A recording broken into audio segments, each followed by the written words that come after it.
It's 2 hours of nonstop Mlb Dfs conversation, taking y'all straight up the lock.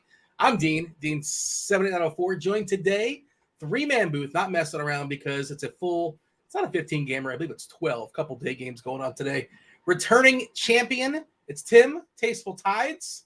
Tim, how's Friday treating you? Doing all right?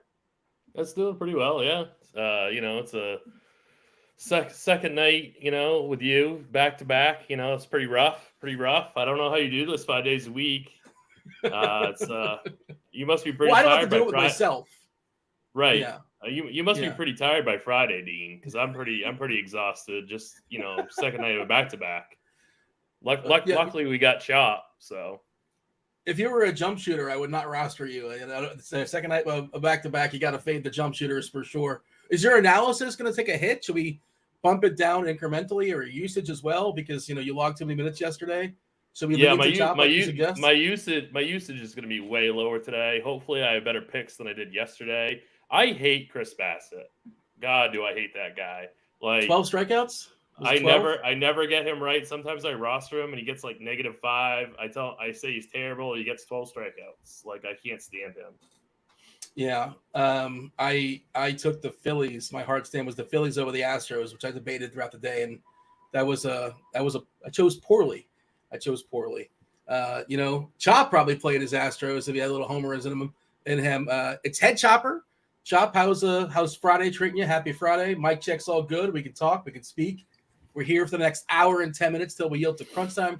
You got the chief meteorologist, Kevin Roth. You also have Dave Potts, Cheeseisgood, and DerekCarty, CEO of the Bat and the Blitz. We also have a couple of weather situations that are worth monitoring. We'll see what Roth has to say in an hour and 10 minutes, but I will go ahead and drop this in chat for the people. What's up, chat?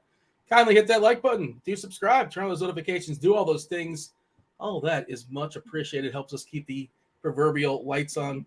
Shout out to producer Steve, by the way, working on his vacation. Producer Steve, looking forward to him live tweeting his experience. I believe he's going to be watching the Mets in person, which is that's going to be fun for sure. If this season says anything, he will be heavily tilted. It's Chop. Chop, how's Friday treating you? Friday's all right. I ain't gonna complain, Dean. It's Friday, so oh man. Somehow I got stuck with the Saturday serious duty tomorrow. I'm doing back to back tomorrow, just like Tim. This is terrible, man. And I have two shows tomorrow, Chop. It's gonna be a 4 and 3 for me. That's I don't know what's going on here.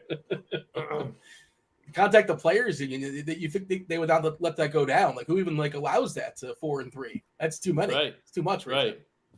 Who you working with tomorrow, Chop? On serious, beer maker. Okay, I think I'll work with them on Sunday. I think Beer's doing a back to back. I'm gonna get the back half of the back to back on Sunday. Yeah, serious back to backs. No, thank you, man. It's 2 hours. Yeah, that's tough, man. But it's a Friday, so it should be good. A lot of familiar names in chat already. We got Yeezy's in chat. He is a favorite of the show. Mr. Saucedo's out there. Mr. Richard Fernando Rodney joining us today. Took some time away from his trying to get into the Hall of Fame to join us in chat today. So what Hall of Fame? Fernando. Come on, D. What are you talking about? You don't think Fernando Rodney deserves some consideration? No. Oh, man, you're just biased against the bullpen guys. Fernando, I apologize for my buddy here, man. I apologize. It's not insulting to say a man should not be in the Hall of Fame. That's for the best of the best. He's not a Hall of Famer. No, you just said he wasn't even close, that he shouldn't even be considered. He should be considered. Is he on the actual ballot? I think they put some weird names on there, so maybe he's actually on it. I don't think he's been retired long enough, but, They don't like relievers. They don't like relievers in the Hall of Fame, man. They took forever to get Trevor Hoffman in there, I think, man. But anyway, Dean, there's a lot of basketball stuff heating up. Free agency kicks off probably right around the time we get off this show. Free agency will be booming in the NBA. But a lot of stuff you could talk about there. I'd like to ask Tim, though, what he thought about the NHL draft. Oh, I wasn't expecting that. I barely watched it, Chop, to be honest with you. Do you have any opinion or anything that you've seen from this number one guy, Bedard? Oh, he's the real deal. Like Is he? I would be shocked if he busts. Other than that, I don't really have any takes about the draft. I barely paid attention to it, but yeah, I watched Bedard in some of those World Classic games, and he's amazing. So I'm pretty excited to watch him play. I do think the team that he's on is going to be kind of tough. He's surrounded by some pretty poor teammates. So we'll see how that Interesting. happens. But Patrick Kane? No, he's not with them anymore. Oh, I was trying to show off my limited hockey knowledge, and Yeah, I've been outed apparently.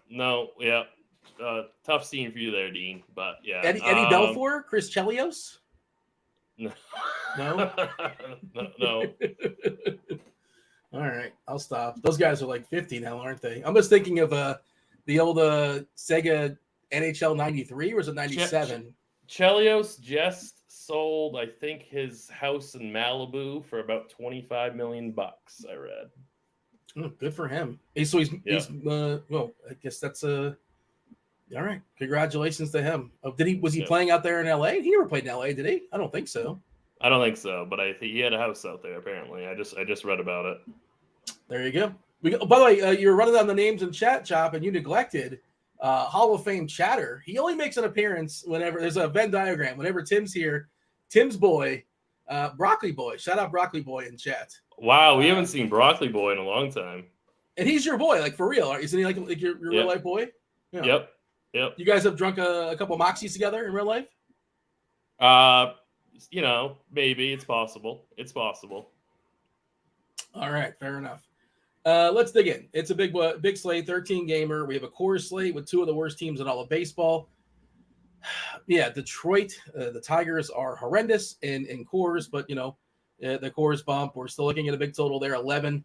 Basically a coin toss. Detroit slight favorite, Lorenzen versus Austin Gomber, two of the worst teams. Starting pitching is a little uncomfortable. I'm open to hearing you guys give me a pitch or two. I was reading Tim, you participated today in the expert survey. I was reading that before the show, and some of the takes a little bit split. And Dave Potts, he'll be on later. Scared me a little bit with the McClanahan stuff. Like, he left his last game with the back. The K's went down a little bit. He's obviously like the best pedigree probably on this slate, but there's no discount for rostering him. But theoretically, he's got the biggest ceiling. I think Lopez is my favorite when you consider savings, his ability, and the matchup's fine against Baltimore. But give me your screenshot. And like, as far as perfect teams, Dodgers taking a negative pivot away from cores, but they're in Kansas City against this rookie who doesn't look very good. He was horrendous last year, not great this year. This Alec Marsh, and the Dodgers, obviously their offense is spectacular. It is 94 degrees in Kansas City. Let me just check that. I want to confirm. I think that had the emoji earlier today, the fire emoji, that is. It does. It does have the fire emoji, Dean. It's confirmed. Yeah. So still a pretty positive environment. This Alec Marsh character does not. I don't know why he was promoted. Like, he wasn't very good. And I'm not sure if they said limited options or it's the Royals and who cares. But yeah, the Dodgers have almost a 6 total against them. The Braves just smashed every single game, have almost a 6 total against Brian Hoeing for Miami, who's not particularly good. Miami is known for their pitching. They have a lot of good pitchers. Brian Hoeing is not one of them. You tell me. Give me your screenshot. By the way, as far as weather edge, not just Kansas City, but St. Louis also has the fire emoji. Did not work out for Adam Wainwright. I hope you're in 5 days or 4 days. They already said that Wainwright's going to make his next start. So I don't know, man. I heard Card say yesterday. I've been told the Cardinals are the best fans in the world, best fan base in the world. That's how they market themselves. Wainwright had to cancel his Twitter. He had to deactivate his Twitter. The fans are being too mean to him. And that was before yesterday's start. So things are not great there in St. Louis. But we care about today and today only. Yeah, go ahead. St. Louis, just so everyone knows, is a straight orange, according to Roth. So that actually might be a real weather concern for that game. And also, Kansas City is a yellow-orange. So I would definitely stay tuned to what he has to say about that later on, because I think that Dodgers KC game is going to be extremely important. So just got to pay attention to that. Yeah, the one in St. Louis is pretty interesting because like Roth is basically talking about. I think he was saying either it's not showing up and like the things he's seeing, like it looks more alarming than it might suggest. But yeah, for sure, see what Roth has to say. He'll be on in about an hour or so. Like, what does the hour by hour say on the page? Yeah, so in St. Louis, the hour by hour on the RG page has like 35%, 27%, 26%. So that's like not alarming, but from what Roth is seeing or what he was seeing, we'll see when he updates this. It should be a little bit more concerning. Maybe that's a potential edge in this slate if things get goofy there. But give me your screenshot. This is what we have to work with. It's not a perfect slate. I feel like there should be more than with all the games out there, but I don't love a lot, Tim. You got to convince me on what I should be loving today, or do you feel the same, where it's just different degrees of like okay, and it's not fully comfortable across the board? Definitely not a lot of high conviction plays at pitching.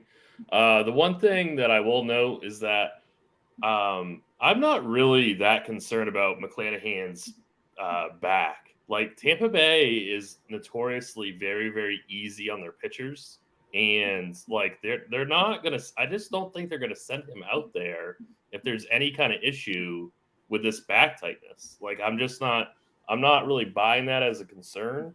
I think he's by far the best pitcher on the slate. I understand if people want to be a little bit, bearish on that idea, but I know that the Rays really baby their pitchers. So I don't see a reason why they'd send him out there if he wasn't fully ready to go. Seattle strikes out at a very high rate. I personally think he's the best cash game pitcher, at least on the entire slate. You get the salary to get him. Yeah, well, that's the question. It's like, what bats do you want to prioritize? But if I think there's enough value bats that you can play him. I know that DerekCarty's the bat really likes John Gray today. John Gray does get Bill Miller as behind the dish, which is that's a pretty significant deal. I'm a little bit hesitant, like, just because of like ownership, like in tournaments. Like if John Gray is going to be chalky, I'm not really about that. But John Gray might be safer in cash games, but I still rather go McClanahan. I really think that people are just worried about this back tightness issue, and my money says that his back is fine. So, it's close. And then I like Freddie Peralta quite a bit for tournaments on both sites. He's been pretty inconsistent all season, but I think he has the ceiling to win this matchup pretty easily, and he's priced below both these guys. So I like Peralta at 9,200 on FanDuel quite a bit. But you're right though, Dean. There's not like a must-have, must-play kind of guy. I think that I'm lower on the field than most on Pablo Lopez, but I certainly don't mind him at tournaments. It's pretty spread out. On FanDuel, we're looking at 15% ownership for Lopez. That's the number 1% guy, which is pretty interesting. And then Peralta, McClanahan, Kramer, which is kind of surprising, all getting 9-ish%. Peralta getting 11%. Yeah, Soroka is pretty cheap for Atlanta. A good matchup against Miami. Not sure how many pitches. We got, 88 pitches he's going to throw? So I think his last outing he threw about 80 or so in the minors. So I assume if he's pitching fairly well, he can go 6-ish and get that QS. On DK, you got a roster 2, and still 23%. McClanahan's the biggest number. Really, really spread out. Peralta at 21, Lopez at 21, Canning at 16, Kramer at 15. This stuff, will change the closer we get to lock, but it is pretty flat as far as the pitcher ownership. Gray, by the way, 15% on DK. Chop, your thoughts, overview, and tell me this. I always want to know. I'm going to ask Tim as well in a second. What are we playing today? It's a Friday. Are we having fun? Running a bunch of lineups? Damn! I'm glad you asked. Just the usual, typical 4 entries on DraftKings. Trying to get into like the 4 entry max stuff. And then 150 in GPPs. So, just goofing around, Dean. Probably a little bit much considering we got the show here and I'm a little bit behind on my prep, but we'll figure out a way to make it happen, Dean. So, running a multitude of things tonight. Is that 150 on FanDuel? You said 150. Is that FanDuel 150? I'm going to go 150 on DraftKings tonight, Okay. Dean, because, I'm looking at my balance over there, and I don't know where it's all going. But in the last 2 weeks, somebody broke into my account and started taking it, sifting it out slowly but surely. But it's going down there. It's going down. It's drifting down. So I need to hit a GPP, man, and try to reload before football season. So you got to get that two-way authorization chop so that nobody can crack the code and get in there. Weird. I heard the two-way authorization is what caused the last problem. So is it? I mean, that's just what I heard, man. Honestly, but I don't know, man. But I gotta pick it up on DraftKings. I need something before football starts. So I'm playing strictly DraftKings tonight. So with that being said, would you like to hear some of the pictures I like, Dean? Of course, yeah. I don't. Your overview. What are we looking at? Yeah, man, I'm kind of with both of you in terms of it's not really exciting for a big slate like this. I'll say that my two favorite guys to spend up on and just the two that project the best for me tonight in my head, Shane McClanahan and Freddie Peralta, just like Tim said.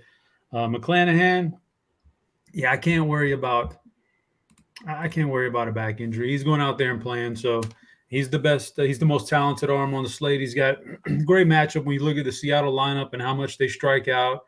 And just generally, he's just the best option on the board. He's super expensive, but it's a big slate, and there's a lot of bats to choose from that are in pretty decent spots. There's no reason why you can't fit him in if you want to. And then Peralta for me is, he's a hit or miss guy a lot.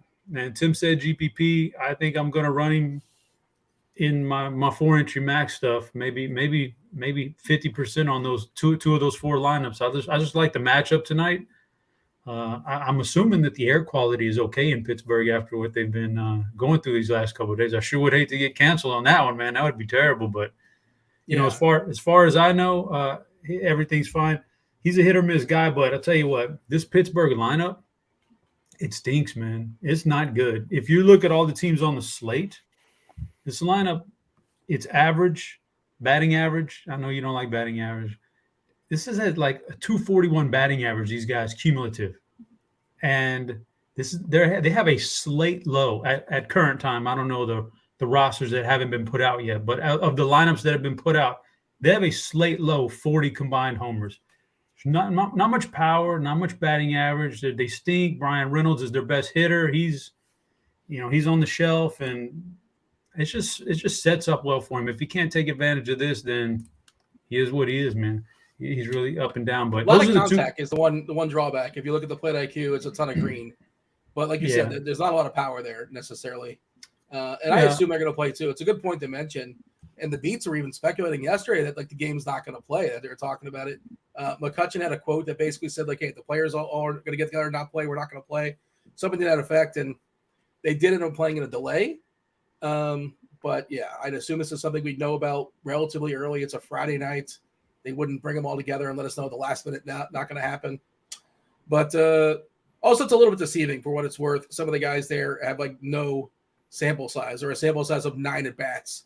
So it's a little bit misleading as far as the Ks there. But a lot of them are pretty contact heavy. But like you said, it's mostly punchless hitters for Pittsburgh. For Peralta. By the way, we have a scratch of Brandon Donovan was leading off there for St. Louis. He's out. The new St. Louis lineup is Nootbaar, Goldie, Gorman. Gorman jumps up to the 3 spot.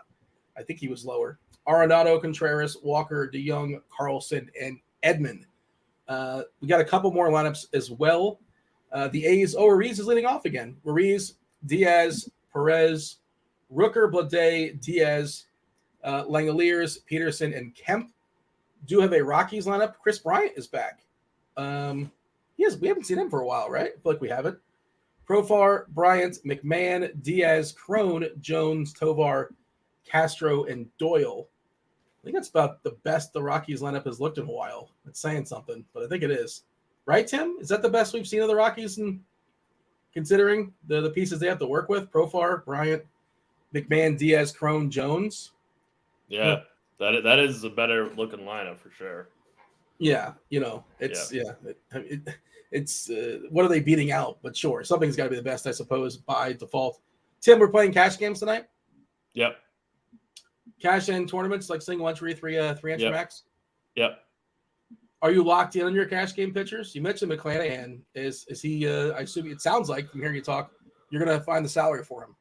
McClanahan is going to be in there, Dean. SP2 is to be determined. It's really Optimals really want me to go John Gray. I might just do that. I don't feel great about it. I might do a personal stance and go with Peralta because I kind of like Peralta tonight over Gray. But cash games is different. I don't have to worry about ownership. I might do like a 2v2 or 3v3 between my cash game team and my single entry team. Maybe go Gray and cash, Peralta in single entry GPP. That might be kind of where I'm leaning right now. But I am gonna prioritize McClanahan and cash. You got about 3.6 per stick on DK if you pair McClanahan and Peralta. I guess you can make that work. There is some cheap stuff there, and is cash games? It's Detroit, right? You're gonna play some cheap Detroit bets. Yeah, yep. It's gonna be Detroit. I looked at it and I'm like, you know what? I'm not gonna play cash, and I'm focusing on I'm on DK and on Fanduel, and on Fanduel today they have a really nice contest. The Grand Slam, I think it's $150K to a prize pool. I had some tickets I won earlier, and I bought a couple more. So I think we have 8 entries into that. I want to say it's $150K and $20K up top or $30K up top. Pretty nice contest. So no cash for me today, and then I'm running out to some of the single entry stuff on DK. So I'm playing both sites as well, jumping back and forth. But at Fanduel as well, Tim, or no Fanduel? FanDuel single entry, no cash on FanDuel. I don't usually play cash on FanDuel. All right. So we can handle both sites when the questions start rolling in. Hey, fire off your questions. Give us the details. Let us know if you're playing on FanDuel, if you're playing on DraftKings, if you're playing single entry contests, you're playing the Lotto, you're playing the 30,000 entry. Those kind of things do help as far as answering the questions. If you're playing, cash, GBPs, all that stuff, we're happy to answer your questions. We're here all the way up to lock. We yield the crunch time. We got Kevin Roth coming in 15 minutes. Let you know what's going on weather-wise in a couple spots that are a little bit dicey as of right now. And the dream team of DerekCarty and Dave Potts. I'm not sure what they're going to fight about organically today, but tune in for that. The Rangers are on the slate. Arenado's on the slate.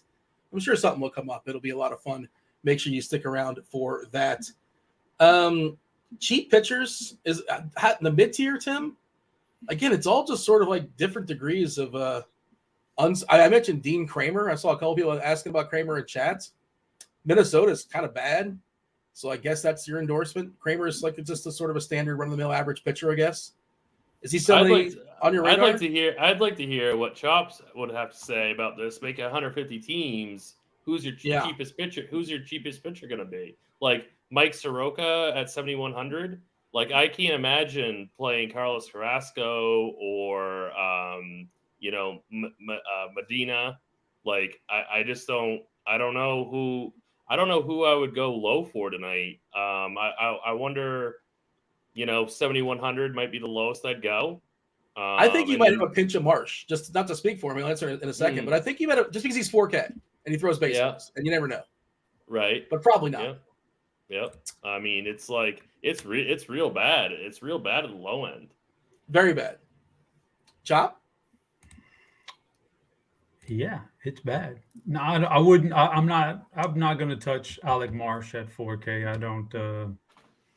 You're just not going to win very much, if anything at all, if your pitcher goes out and, does absolutely nothing, lays an egg with a negative or something like that, and he has a chance to do that. So I don't want to mess with that.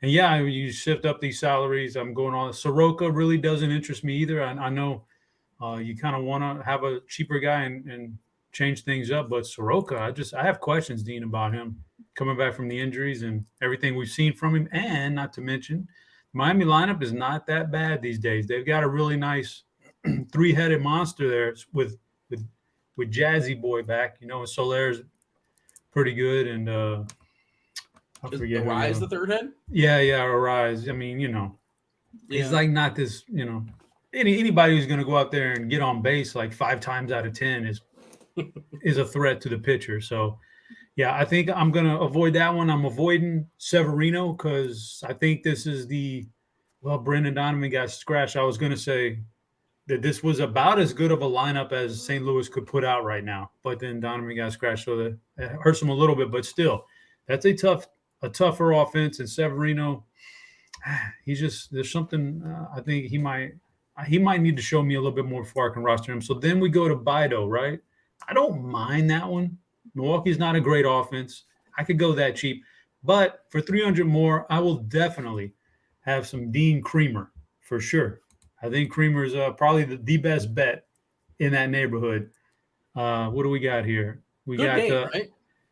Well, it's a matchup with Minnesota.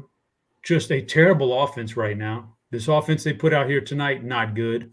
So, yeah, I mean that's the cheapest one, but I think that's a really good cheap one actually. So, I'll have a whole lot of Dean Creamer, and then from there on up, it starts to get a little. You could play Canning. Cobb, probably not terrible. I think I might put a few rosters with Cobb in, although it's a kind of wait and see. And right below the 9K, Bobby Miller against KC. KC really not that good on offense. And Bobby Miller, pretty darn good. So, yeah, right below that 9K. But Creamer will be the guy, man, that saves me salary at pitcher. I'm not going to go crazy with some of these other guys. On the season, Kramer, we're talking about at 20.6% when it comes to Ks, which is not terrible, not great. But this Minnesota lineup, there's a lot of power in it. If you look at their ISO on the plate IQ, tons of power. It's basically all green with the exception of Kirilov, and he's the guy that's supposed to have some power. If you probably stretch it back to last season, it would get a little bit greener. But the Ks, as far as upside, Correa leading off at 26%, Julian at 32%, Buxton at 30%, striking at a ton. All the way through, up and down. Even Gallo in the 9-hole, I guess you'd rather have him a little bit higher, but 39% Ks this season, collectively almost 29%. So I get it. And the mid-tier is not great. So if I'm running 150, I would certainly get some Kramer in my life as well. It's really, really hard. Well, you sound like you're had a bit of a quandary there with Gray, Tim. The bat, you said likes him, but you don't sound convinced. Are you somewhere in the middle on it? Wishy-washy? You want him in your main lineups, maybe a little sprinkle of your non-main lineups, or, it didn't sound like a lot of conviction. I feel the same way. I'm not really sure. I don't know. I'm leaning Gray in cash games, but I prefer to pivot to Peralta or even Lopez in tournaments. That's kind of where I'm at. It's like I said, you don't have to worry about ownership in cash games, so it's a little bit of a different animal, right? But I don't know. I'm not sold on John Gray. Houston is a little bit watered down, but it's not like they're a horrible team. Yeah, they smashed yesterday. I think in part didn't they get to it was like a second baseman or a shortstop. Who was throwing baseballs into that game, Chop? I saw Bregman in his third Grand Slam of the year against somebody that I don't think pitches for a living. He hit it against Woodford. I don't know what Woodford is. Yeah. I don't know. But John Gray, man, that is a tough one. Because we're getting one of these situations where he's getting this really nice, juicy projection from the bat, and we like to kind of look at the bat and guide us a little bit. And it's right a lot of times. Sometimes it's not right. John Gray's getting a really nice projection tonight, but he's struggled with his injury and coming back from it, and he struggled a little bit. And I will say that this lineup for the Astros, aside from Jordan, the bottom of the order, no Jeremy Pena, no Corey Julks. So take that for what you will. Those are two quality hitters batting sixth or below for that team that would be in there, which are not there. So, yeah, let me see. Yeah, I got to refresh my page. But, yeah, they were out the last I saw. So it is not a great lineup. I can get behind that. But then again, I didn't think it was that great of a lineup yesterday. They put up 14, so they're definitely a professional ball club, Dean, that can just go out there and mash and put together base hits if John Gray doesn't have his ace stuff, which he has not had for 2 starts now. because of the injury. This is a hot take, by the way. Steve in chat saying Miami is the second best team in the National League. That's kind of scalding, right? That's pretty hot. That's pretty aggressive. That's pretty aggressive. That's pretty aggressive. Second best team in the National League. I don't know who it is. I think first has got to be the Braves, right? I don't stare at the standings all day long, but it's got to be the Braves, right? Atlanta's the best team in my opinion. Yeah. Is that in all baseball or is that just National League? I think it's in all of baseball. Yeah, the Rays would say otherwise, I suppose. I would agree. The Braves, number one overall, probably. Miami is very impressive. They're good, but I think 5 in a row. I think probably at this point, I think the Dodgers are probably second best in the National League. Miami's up there. Philly's hot, so they'll catch them eventually. The Reds got really good, man, with this infusion of talent. So they're there. We're still waiting on, you know who's surprisingly good? Because earlier in the year, we were looking at San Francisco going, boy, this team kind of stinks, man. And we were streaming pitchers against them because they were striking out at a record rate. They've really rebounded, and now they put a lineup out every night that just plays to whatever pitcher's on the mound. And, you know. They're the Rays light. They're Tampa Bay light. Yeah, something like that. Kind of the way they built their team. They're on fire right now, so that's interesting, man. By the way, here's an interesting fun. I don't know, it's a fun fact, but it's a fact. The Marlins are 48-34, right? 14 games above 500. You know what their run differential is? Anyone want to take a guess what their run differential is? Smart Money says, well, they're up 14 games, right? They're 48-34. It's got to be like I don't know. Well, I don't want to tell you how to play the game, and I'm kind of framing it in a way, Tim. But what is their run differential for the season? Pretty close to neutral, Dean. Is that what it is? Exactly neutral. It's 0. Their run differential is 0. Yeah. It wasn't sometimes that long ago. Sometimes I struggle on your layups, but I actually got that one. Sometimes, I actually got that layup. Some would say they're overachieving, and I it wasn't that long ago I saw their 1-run games were like 18-5 or something like that. Really, really goofy. Not to kick the Marlins and say like they're not, they're playing above them, their potential, I suppose, and their pitching is actually really, really strong. Assuming they stay healthy, they're probably going to send down Yuri Perez or shut him down. I'm not sure if you guys heard about that. They want to limit his innings. He's been spectacular, but they're probably going to shut him down for a bit because they don't want to work too hard all season long. And I guess they're thinking about maybe having him around for potential playoffs. But this is DFS, Daily Fantasy Sports. We care about today and today only. But just throwing that out into just something to consider for your season-long teams. I know, Tim, I have my season-long teams. I don't know what to do with the guy. I feel like I should just try to trade him and stick him on somebody and all of a sudden he's going to get sent down the next day. But I'm not a jerk, so I don't want to do that to somebody, right? But Tim, I know you like season-long talks. I just want to work it in for you. You're welcome. I stopped listening once I heard season-long. I don't even know what you're talking about. Other names that are being thrown out in chat, by the way, Barrios isn't bad tonight. If anybody has a thought on Barrios, it's just sort of meh. Herbert Good says Medina, Funky Cold. I don't think so. I mean, Chicago White Sox are one of my favorite stacks on the entire board. So I when does that ever work out? I mean, it's rare. It's rare, Dean. But I mean, I'll take them over Medina for sure. I kind of agree with you, actually. I just don't like to say it out loud that the White Sox look pretty good. And by the way, maybe Steve is just full of all sorts of hot takes because Chop, he not only did he say the Marlins the best team in the National League, he said Lorenzen. Lorenzen is the answer. I don't know what the question was, but I think he's suggesting the answer to pitchers to pitch tonight. Lorenzen and Coors. We said that Colorado lineup looks better than it typically does, which is somewhat of a compliment, but also it's saying it's been typically horrendous. It's a little slightly less horrendous. Is Lorenzen the answer? You 150 lineups, Chop. You running any Lorenzen? I say no. I'm guessing you're not.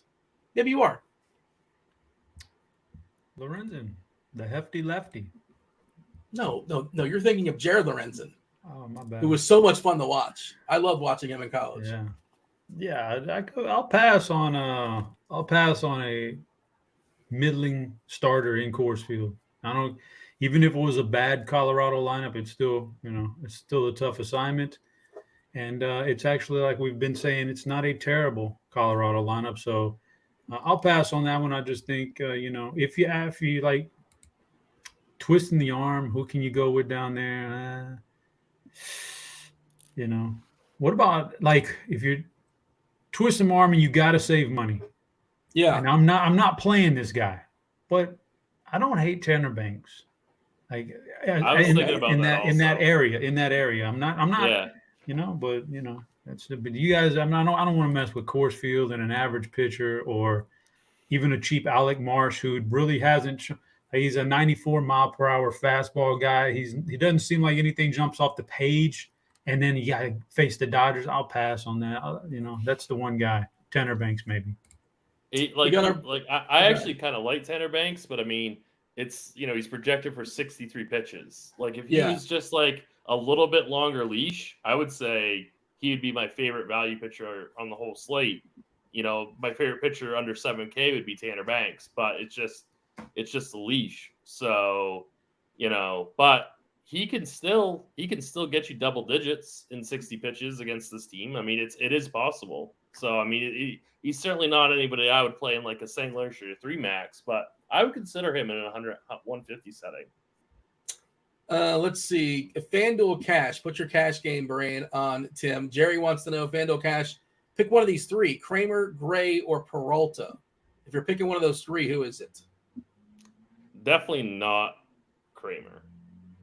That is 100% not a play I do in cash games. I guess it's John Gray, but if you find a team that you really like for bats and you need that $800, I have no problem with Peralta. Thoughts on Cobb? Jimmy wants to know how you feel about Cobb. He's another guy that might be a little bit limited, right? We're giving him 84 pitches against the Mets, Tim. Cobb probably not on your radar if you're only running so many lineups, running 150 maybe. I'm out on Cobb. Tim? I would be out on him. What did we, the bat has him for 81. We have him for what, 83, Dean? 84. Yeah. Yeah. So, let's say 82 pitches, 9,300 on FanDuel. That's pretty pricey. I'd be out on him. Chop, do you have your official pool of pitchers, or you're still kind of tinkering? You're still kind of figuring out? Do you know how many pitchers you whittled it down to? Or we're not sure just yet? You're doing it on the fly during the show. Not official at this.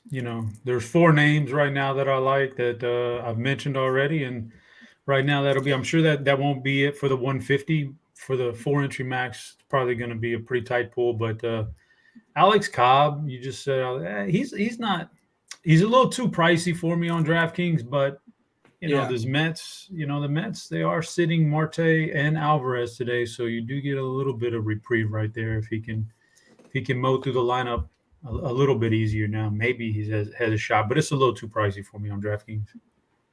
According to our consensus rankings, let's see, myself, Kirkwood, who's in chat, shout out Kirkwood, STL Cards, and Dave Potts, Cheeseisgood.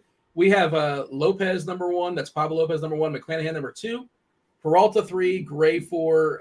Beto. I'm not sure if it's Beto or Bido. I should know that, but I don't know. What we haven't mentioned yet is James Paxton, who, pretty good K rate. I think he might actually have the biggest K rate on the slate. He does. 31.8%. By the way, McClanahan's only 26.7%, but his swinging strike rate does suggest he's been unlucky in the K department. 15.6% swinging strikes and only 26.7% as far as Ks. I feel like McClanahan has got it's going to get a K boost going forward. I know the Ks haven't exactly been there in the last so many games, but and that's one of the reasons why I think Dave was talking about maybe a little bit of caution for him because there's no discount. But assuming he's fine as far as his back, I also believe that the Ks are going to get a bit of a boost going forward. Paxton. Let's talk about Paxton. Who's got a Paxton thought, a Paxton take, a Paxton stand, or he's just going to be in the mix? Chop, you didn't mention him. He's not in your top 4, but I assume if you're running 150, he's least in the pool for you? Man, I don't know. Like I mentioned earlier, how John Gray gets this big projection from the bat, more than what I would think. Well, James Paxton gets a much lower projection than I would have imagined for James Paxton here. He gets a really bad projection tonight. So I don't know. I'm interested in it. He's expensive and it's Toronto. Like they've got some good hitters in that lineup, and it could always turn into like a shootout. I mean, looks like a pretty decent lineup that they're putting out tonight, and I don't know, man. I'm kind of like what do we want to believe? What he's recently done, which is a nice resurgence for him this year, or do we want to believe the bat? Because it's one or the other. So I don't know. And he left his last start with knee soreness. There was an injury there involved. So it's like it's peak pricing at a very, very, very difficult matchup. You know, I know that I say that I'm not worried about McClanahan's back. Yeah. I'm a little bit more worried about Paxton's knee, just because I've looked at the Rays organization in the past, and they're very soft on their pitchers. So I'm not as confident with this Paxton thing. You know, he certainly has a huge, you know, K ceiling. I think if I'm making 150, maybe I put him in like 5, you know, just to hedge in case he has a ceiling game. But I don't have much confidence in him at all in this matchup at that price. Toronto's got some small samples this year against lefties. It's pretty interesting. And like you get some weird numbers. Like Bichette's got a 4.8% K rate on the year against lefties, only with 62 at bats. Vladdy has a 43 ISO, which is so horrendous. Alejandro Kirk's got a 24 ISO against lefties. Varsho left on left has got a 39 ISO. Espinal's got a bad ISO versus everybody at 75. It's just interesting. It's small sample stuff, and even Springer's been bad against lefties this year, 103 ISO. But they're making contact, like 13% K rate for Springer, 12.7 K rate for Vladdy. But again, it's just sort of small sample stuff. All these guys about 50, 60, 70 at bats versus left-handers. This Toronto team I can't quite figure out. Once I think that, you know, whenever they're chalk, it seems like they completely blow up, but in a negative sense, meaning they don't score any runs. I don't know. I would just say if I'm running 150, Paxton would be in my pool. And, you know, Tampa is a smarter organization than Boston. I would agree with that thought process, Tim. Whoa. They just are. Like that's, sounds like a shot at Kirk right there. I think he's right, though. I think you're completely right. I think piling on. All right. What Toronto does do, they also walk a lot.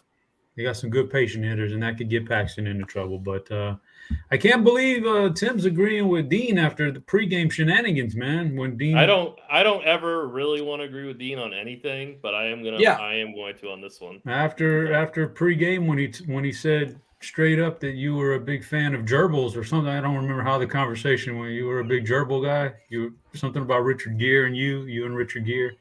I don't know, man. I don't know what's going on there. What's funny is Chop doesn't talk pregame show, but he does listen. You do know he listens. And we talked about Richard Gere, and then your brain immediately went to gerbils. And that was one of those just unfortunate rumors about, and it was like pre-internet too, I believe, right? I feel like that's like the 90s, Chop. So the very first show I ever did with Chop, he said nothing. Yes. He said nothing pregame, and then he called me Timothy the entire show. And I was like, Chop, it was like, you can call me Tim. And you're like, oh, sorry. Did I offend you? And I was like, no, you didn't. But that was my very first experience with Chop. He said nothing. He said, are you ready to go? I said, yep. That's what he said. You thought he was being a diva, right? That's his Chop's thing, though. Like he's not trying to be insulting. Listen, no, I didn't take anything from it, but it was just an interesting first experience with Chop. You know, Dean, if my balance keeps going down on DraftKings, I can become an Uber driver and I'll be 5 stars because I will not say a single word in the ride, man. You just had at it. Do you click the option like please don't talk to me? You know, that's an option. You can tell a driver, like, give him a heads up, like, I don't want any conversation. I feel like that's kind of rude to hit that button. I don't know. It's like, I don't want to talk to this person, which maybe you do, maybe you don't. Seems a bit. I don't want to offend nobody, so I don't hit no option like that. And sometimes I want to talk to them. I want to get a feel for what's, you know, if it's a city I'm not aware of, you know, where should I be going? Give me the spots, that kind of thing. But yeah.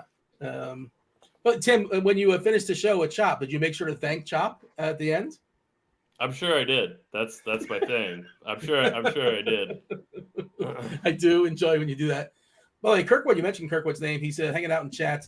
It's Friday night. We've seen no knockers, no reach arounds, and no dinglings yet. Well, there's still time. We can still have time. Plenty of time. Half hour until we hand it off to Crunch Time. Crunch Time, y'all get DerekCarty. You get Kevin Roth. You get it's Dave Potts. Dave Potts' Cheeseisgood. Let's see if we have an update as far as weather. This seems like about the time that Roth would give us an update. If not, he'll give us the old verbal update. Yeah. So there is an update. It's now downgraded in St. Louis to yellow-orange, so a little bit less threatening. And yellow-orange in Kansas City, straight yellow in Coors, and everything else appears to be fine. So we could just talk about that St. Louis game as if it's going to go. Stay tuned, see what Roth has to say, but it feels like it got a little bit incrementally better as far as the likelihood of playing. Chop, give me the summary as far as pitching. Is there something we missed? Something we haven't talked about? There's a lot of just sort of guys you can play, but not necessarily feel spectacular about it. That's sort of my read, and I'm curious where you're at, if anything's changed throughout our conversation, or you're sticking with the four main guys you mentioned before. The people want a summary. Yeah, I think we've hit on just about everybody that you're remotely interesting on this slate as far as pitching. If we haven't hit on them, we'll probably hit on them in the stack segment because you want to play against them. And my summary would be, in my smaller fields and anything higher dollar, I'm going to find a way to probably shove in McClanahan and Peralta. In that mid-range, I do like Dean Creamer and Bobby Miller. I'll have the most of those guys. And the rest of those guys that are playable, they're just okay. I mean, I don't see myself going overboard with any of them. Nobody really sets themselves apart. So outside of those four guys I mentioned, it's a pretty average pitching slate. Just a couple more names I'll throw your way, Tim, if you have any thoughts. They're talking about Canning in chats. I guess he's fine, but it's like a lot of these guys just sort of fine. Nothing really stands out about him. Did you give me a Soroka take? Because he feels like somebody I might land on as my SB2. He would be a guy I would play in tournaments for sure. Like he would probably be like realistically the cheapest guy I would go to, unless you really want to get cute with Tanner Banks. That's kind of my take on him. Yeah. Thoughts for Canning? Anything on Canning? I mean, going up against Arizona at a pretty low K rate for Arizona, I don't see that he has very much of a ceiling. Canning is a reverse splits pitcher. I'm not really in love with it, but I don't think he's that much worse than some of these other guys people are going to play. Like, I don't think he's that much worse than, Kramer or Barrios. I guess he's in the mix, but it's not somebody that I'm high on.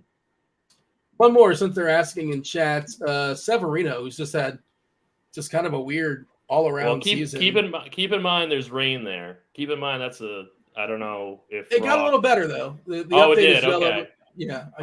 Okay. Yeah. I guess he could be in the mix. I do prefer Soroka over Severino for what it's worth.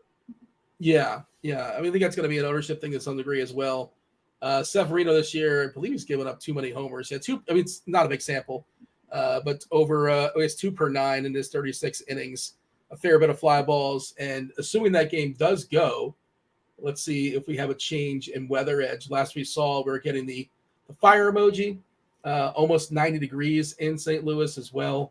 I saw the Cubs put up a bunch of runs today. They had the fire emoji as well. I don't think Cleveland scored much, but was that 10-0 that game earlier today? Anybody follow that?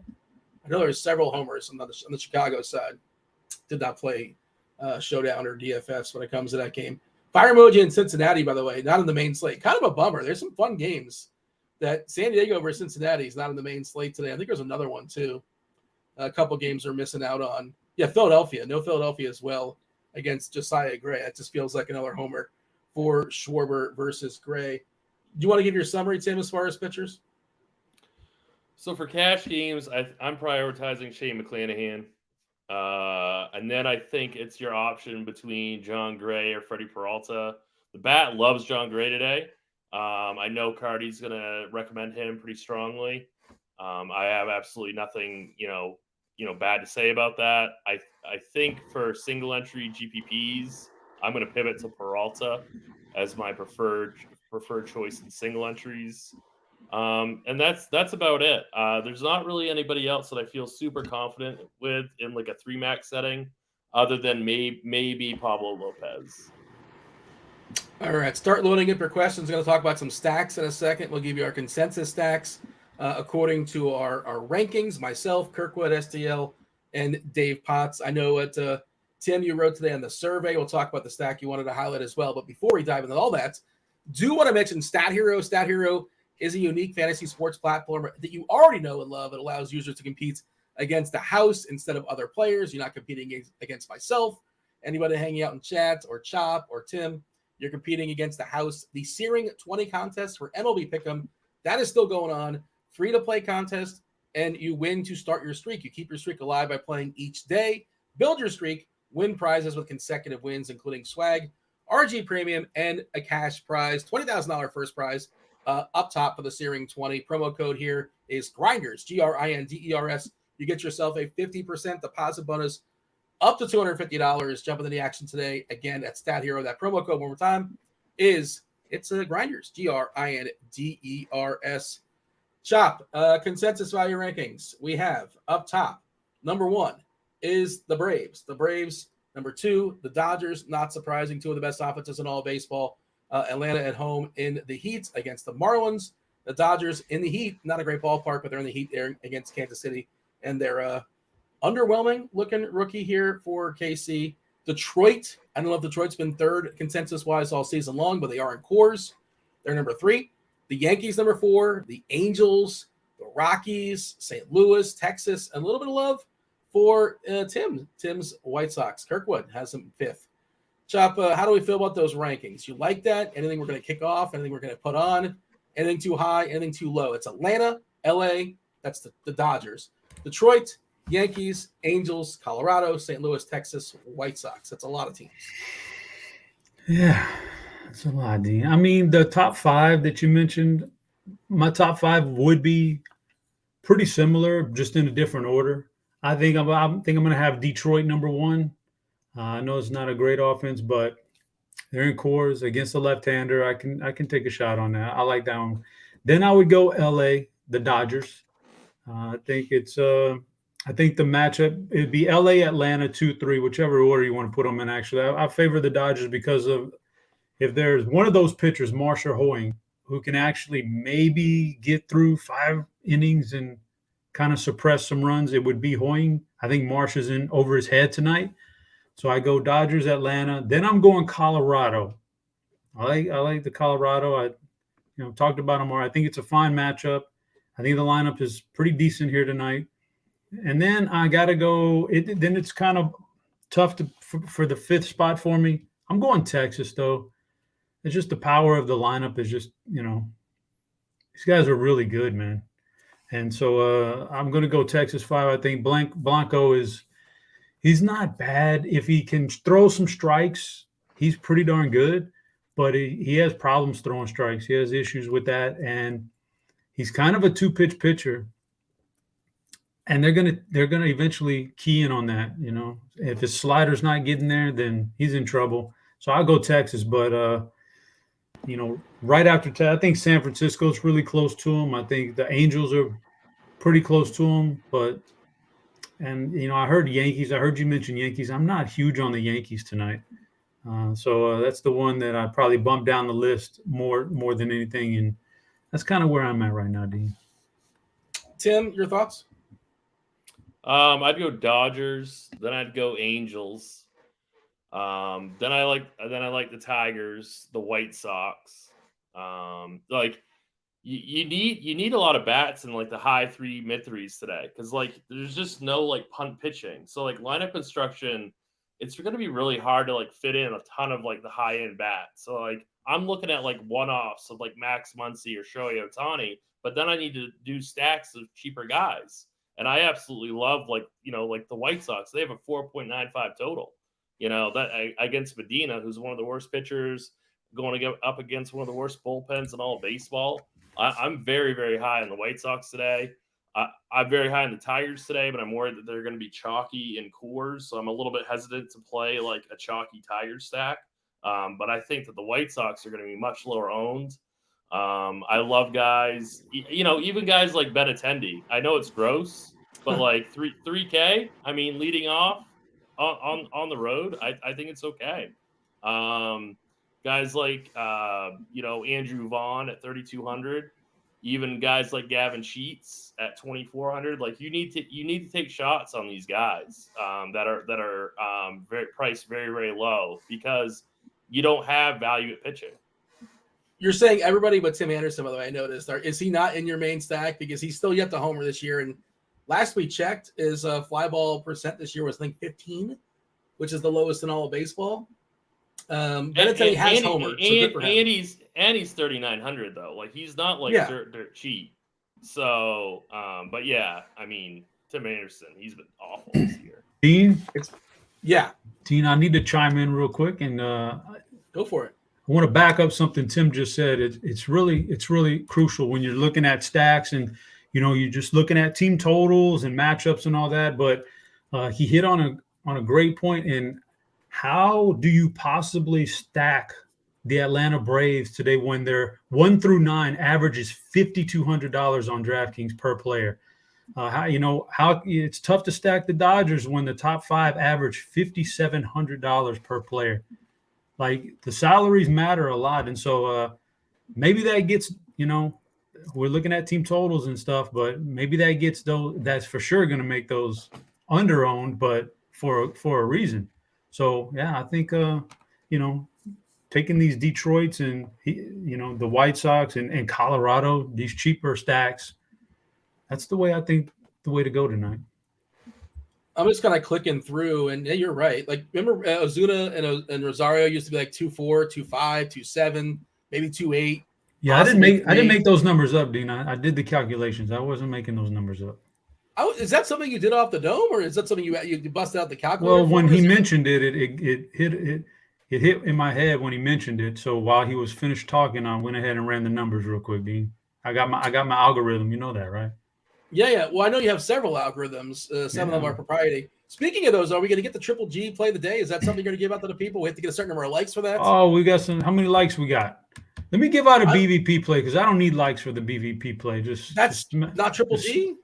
No, Dean. What show are you on, man? I can't keep track of all your gimmicks. Gimmicks really is insulting.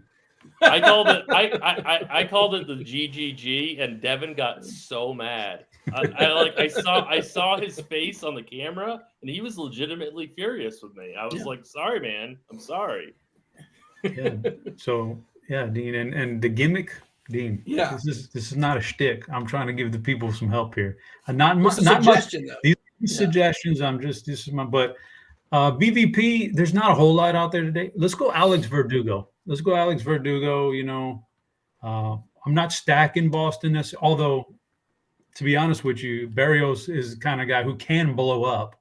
So, Verdugo, nice little one-off spot there. And then, if we get some more likes, we get some activity in chat. The chat's been pretty good today. Get some more activity. We'll give out a Triple G and maybe some knockers here later, man. Maybe some knockers.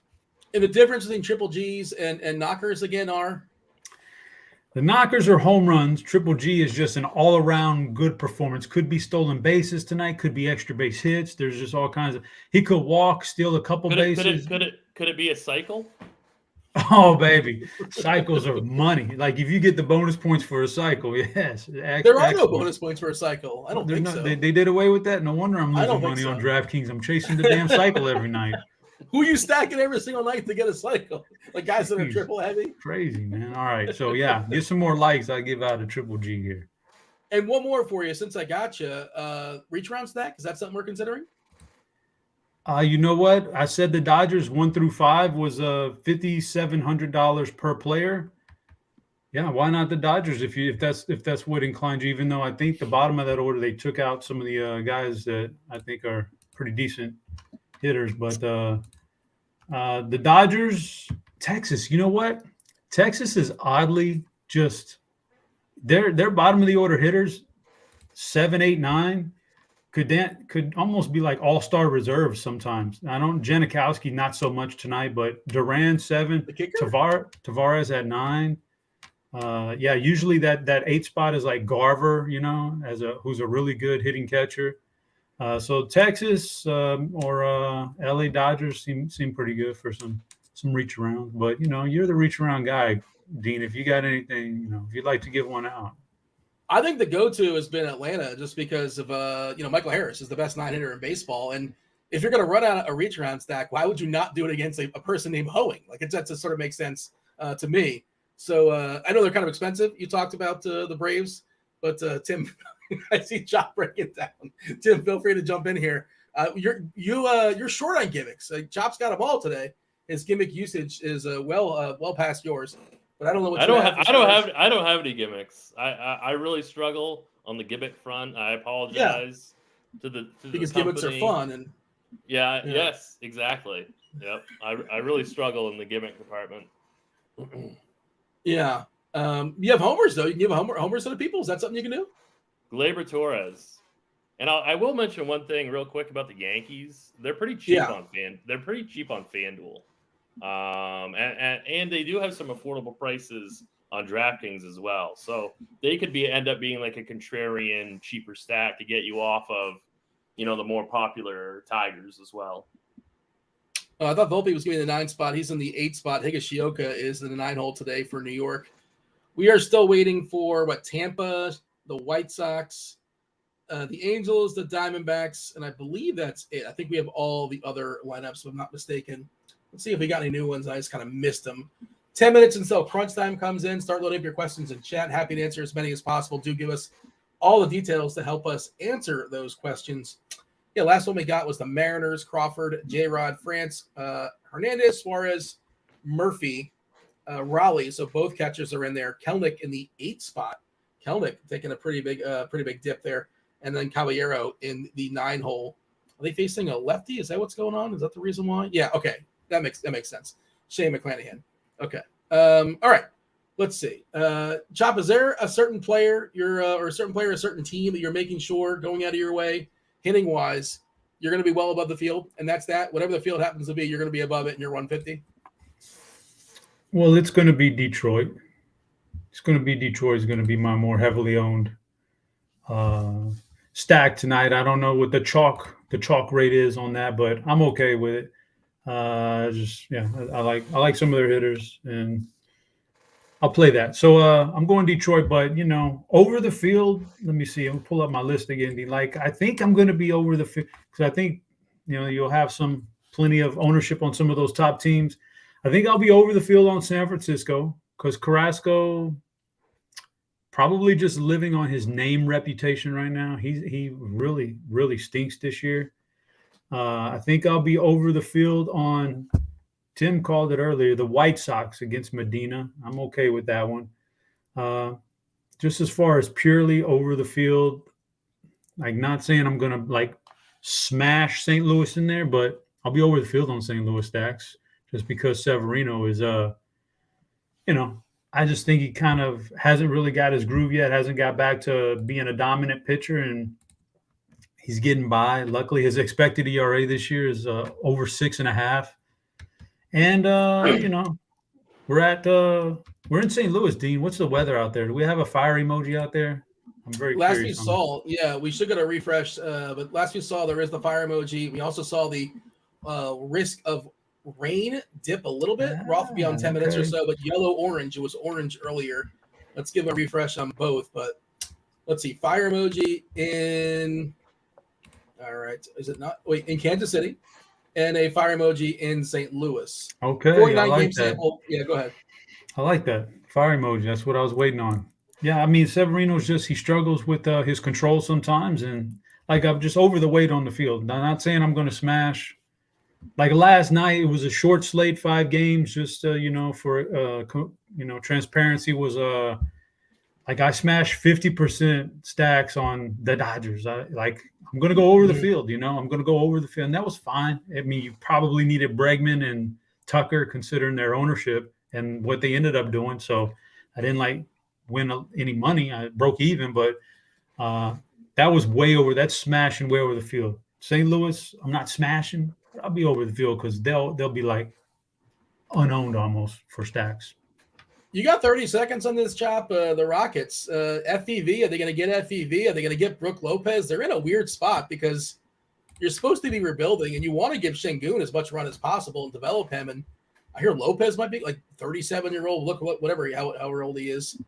I'm curious. You have a take. That's your team. So and you You mentioned it know, before. I feel like you want to up- talk about it. Up until about an hour ago, I thought for sure we were going to get Fred VanVleet because of the money Yeah. we can give and everything. And I'm not saying it's off the table right now, but I have heard through the rumors here during the show that Toronto is willing to go with a 4th year for $30 million for VanVleet. So I'm not sure the Rockets are going to be able to match 4. They kind of want to stick it with 2 years, maybe 3 years, and a whole bunch of money. But and then as far as, so I'm not sure we're going to get that. That's a 50-50 race right there between the Rockets and Toronto. But as far as Lopez, I wish they would get VanVleet and Lopez. I don't mind Lopez coming in on a 2-year deal.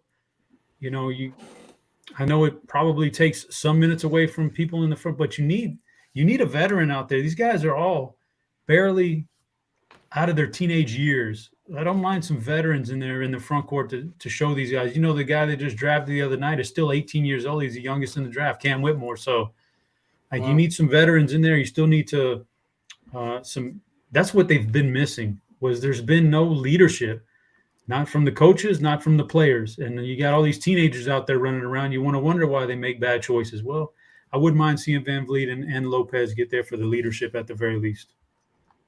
Tim, same question, not with the Rockets, but about, like, is there a certain player, is there a certain team you're going to be well over the field on? And by the way, should we have mentioned the Millers? Both Millers pitching today. We just kind of ignored them. We've seen various degrees. They're just part of that kind of mess of guys around the same price. Like, yeah, if you want to take shots in lemon tournaments, I've got no issue with that. They're not in the 3-max consideration for me or cash game consideration for me, but I definitely would have no problem if you're making like 20 teams to sprinkle them in. But I don't think they're like a great play. I don't feel real confident about any of these guys. Yeah, that's where I'm at too. So, you know, if you're in a spot like that, you can take shots if you want to, but or you could play a more high variance style and get really, really overweight on one combination. It kind of depends on what you want to do with your own bankroll. Is there a Kuzma just signed 4 years, $102 million with Washington? Washington just loves being the 9th best team in the Eastern Conference. Bruce Brown going to the Pacers, Dean. Bruce Brown leaving the Nuggets. Oh, I thought he was going to stay. I thought they're going to try to keep him. Did they pay him a fair chunk? I assume he got paid. Don't have pretty the numbers. Well. He was very important to that team. But okay, all right. I'm getting distracted by all the basketball stuff dropping, and we'll surely we'll talk about this on Sirius on the weekend, Chop, I imagine, amongst other things. Do check out the RotoGrinders show on Sirius.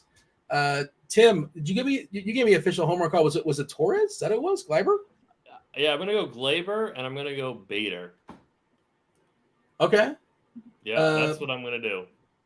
Dave's gonna be on in a few minutes, right? Dave and Carty and Roth. And one thing I've heard Dave say before, which I think is a great question, and I think it's relevant to the slate here tonight, is like, what if Detroit and Colorado were playing in Detroit today? Like, will we just be completely ignoring that game, Tim? Like, it's like, yeah. It's like I think they're going to be over the field. They're going to be getting too much attention, Detroit. And like, if the Tigers beat me, whatever, so be it. That's why I'm so much higher on the White Sox. I almost prefer the Yankees more than the Tigers. I completely understand if you want to get some Tigers and cash games, but I completely agree with you. In large field, I am very concerned. Even in single entry, I'm very concerned about playing Tigers today. Also, Carty's going to be on in the bat. Looking at Detroit, there's a couple heavy pinch hit risks to that team as well. Yeah, Ibanez and Short, I believe, have like 40% pinch hit risk. Ibanez is in such a good spot though. Like, isn't he batting third, Dean? Is he batting third? I believe so. Yeah, 41% for Ibanez, 43% for Short. I think Short's like batting 9th, if I'm not mistaken. He would be 8th. Jake Marisnik. He's a good outfielder. And I guess that's a good ballpark to be a good outfielder in. But Torkelson had a couple homers yesterday. I guess he's heating up, if you want to say that. But who's a pinch hit risk? Ibanez. Andy Ibanez? Yeah. Short. Where's that information coming from? The bat? The bat. You ever heard of it? But why would he? So the bat also the other day had like one of those pitchers that like 80 pitches, pitch count, and the guy went 100. I don't get it because Edney Ibanez hasn't had less than 4 at bats in over a week, and he's faced 3 left-handers in the meantime. Like, why are we gonna? Why would he be such a high risk for a pinch hit? Who you should ask is Carty. You can't talk to that guy anymore, though. I mean, he's such a prima donna, and I think he's kind of punted this whole season in. He's like, looks like he's on the beach every day. I can't talk to him, man. You can't ask the guy a question. You ask him a question about the bat, he takes it for like, like he like acts like you're insulting him, man. No, Here's the thing, though. If you're doing a show with Carty, like pre-show, he'll actually talk to you and like be polite to you. He won't give you the cold shoulder. Oh, so you're saying that's a gimmick? His attitude on show is a gimmick, a shtick. It's a shtick. It was a callback to Tim saying previously in the show that you wouldn't talk to him pre-show. Remember? Yeah, I got you, Dean. But here's what I learned. Here's how I ask questions about the bat. Yeah, I asked Cheese to ask him for me because Carty won't backtalk him. Oh, gosh. But it's not just those two for what it's worth. Rogers 12%, Marisnik 9%, Bierling, all these guys, a slight threat to some degree. Haas is on that bench. I'm trying to think who else is on. The mouthwash, Jonathan Scope is still playing baseball. You'd think they would have started him if he's going to play this game because he's historically better versus lefties. Colorado, that bullpen's only one lefty to my knowledge at this point, so you're almost guaranteed to get a slew of righties after Gomber, which, again, that's what's going to be a threat to some of these lefty bats. There's only, let's see, the righty bats. I mean, Short is a righty. It's mostly all righties, right? There's one lefty in McKinstry. That's it. Is there any switch hitters? Does Detroit have 0 switch hitters? That seems strange. Zero, Dean. Is that correct? No, wait. Or that's just no. That never mind. That's just like where they're batting to start the game. Okay, because that doesn't. There's no S. I was looking for the S, but it's just R or L. I'm getting derailed. My apologies. But is there any questions? Question in chat. Question in chat, real quick. Yeah. What do we think about Carrasco? My opinion would be no, thank you. No. He just has not shown anything this year. No, thank you. Yeah. No. I'm wishy-washy about a lot of these pitchers, right? But give me one of the wishy-washy guys before one of the like 12 wishy-washy pitchers before I get to go to Carrasco. It's not. Last I checked, it's not like 2017, so it's a hard pass. And producer Steve, Met fan, is saying the guys are right. No thanks in capital letters. Let's see. Carty, real quick, Dean, these guys are coming in pretty soon. I need to give my plays, Dean, my suggestions. The Triple G, I'm going Nolan Jones. For Colorado triple. And you guys, these guys in chat, man, they love a couple knockers. So I'm gonna give them a couple choppers knockers here, man. Yeah.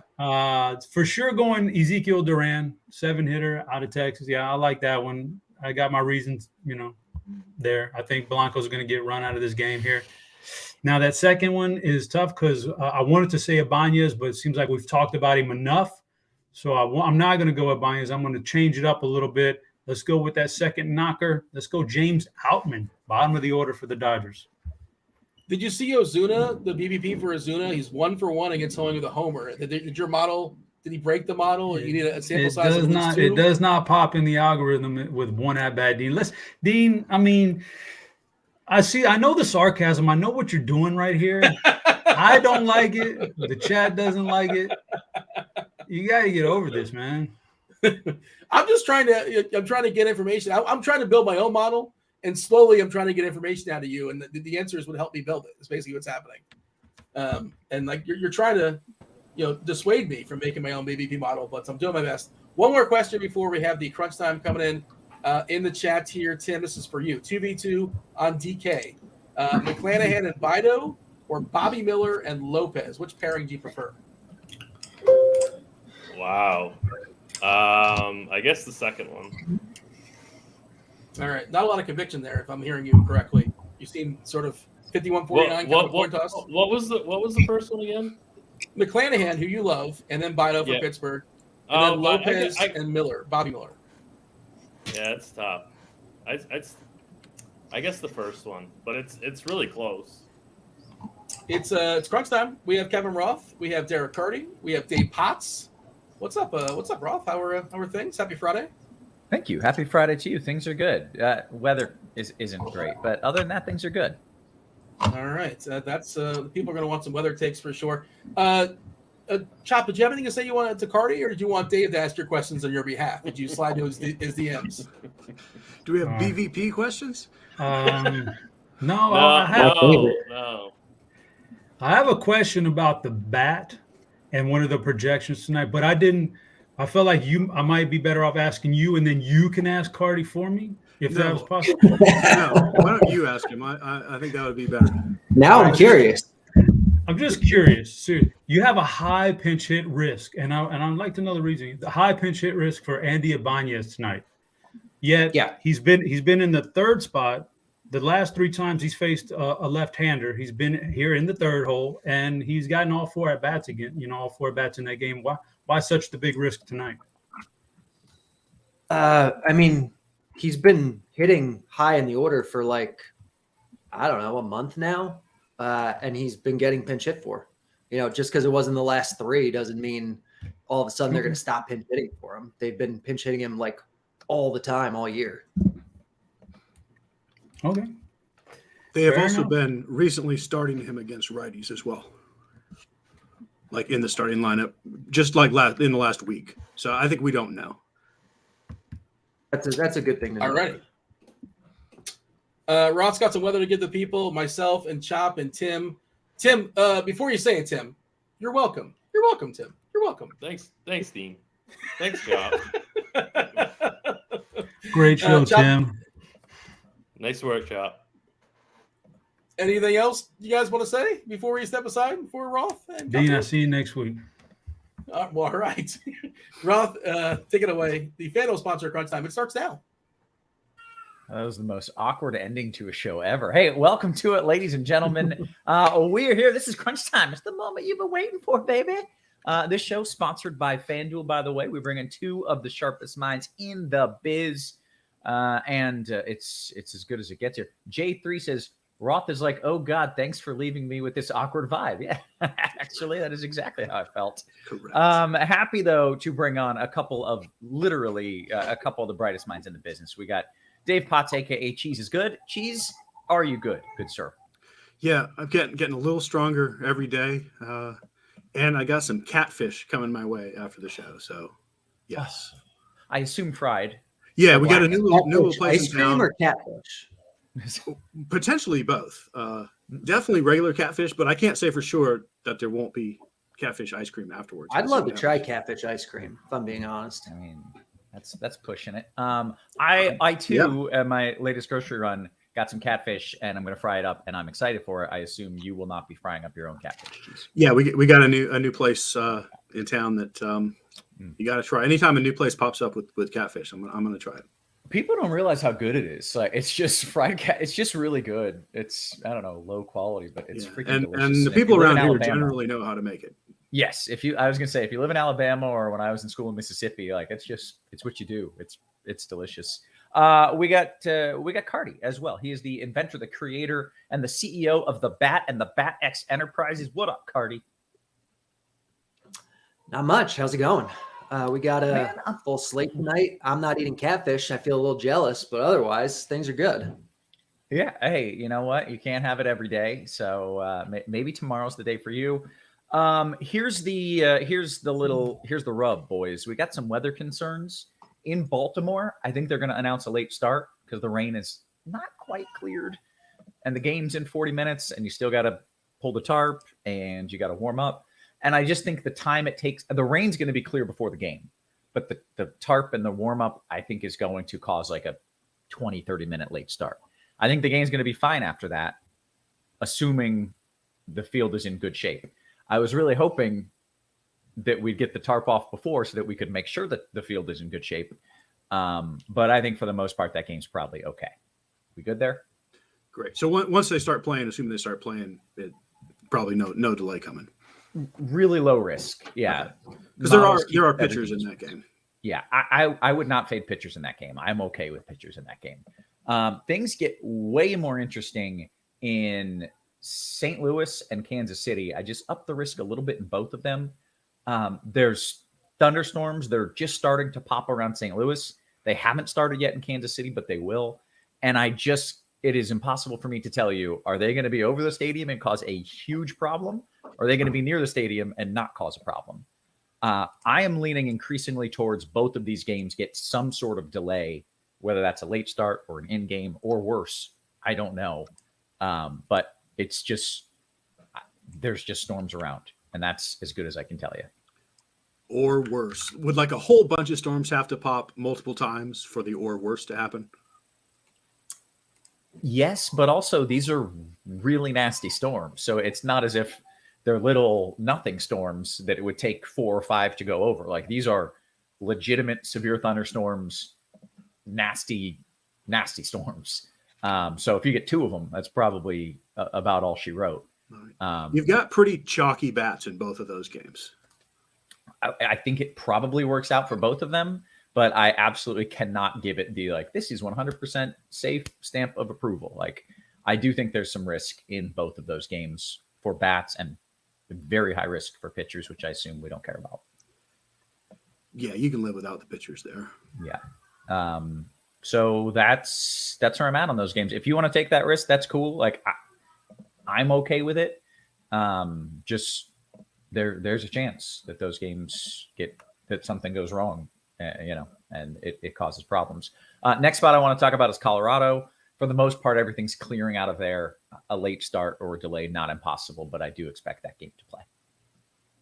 So, anything that you want to add about those spots, Cheese, or just like, all right, we'll go on. I'll give you an update if anything changes. Yeah, I'm not hearing anything to fade, unless like maybe if you were on Bobby Miller, the Dodgers pitcher, maybe. I mean, he's just kind of a leftover anyway, but. His if you're betting, his outs under was looking pretty good, and this makes me like it a little bit more if we might get a little delay in there with him. Which game is this? But KC. Kansas City. Oh yeah. Oh, I love that. I mean, maybe they end up late starting and then it's irrelevant. Maybe they don't play, then it's irrelevant. But I think there's a pretty good chance that the game gets delayed some way. So that could work out nicely. Okay. Hey, my job is not quite done. Of course, I'm going to be monitoring things and updating you. Keep in mind, these games are still an hour after lock.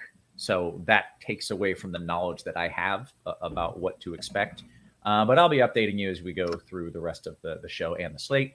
Let's dive into the rest of it, weather aside. And for that, I would like a general overview. And Cheese, why don't you do the honors, good sir?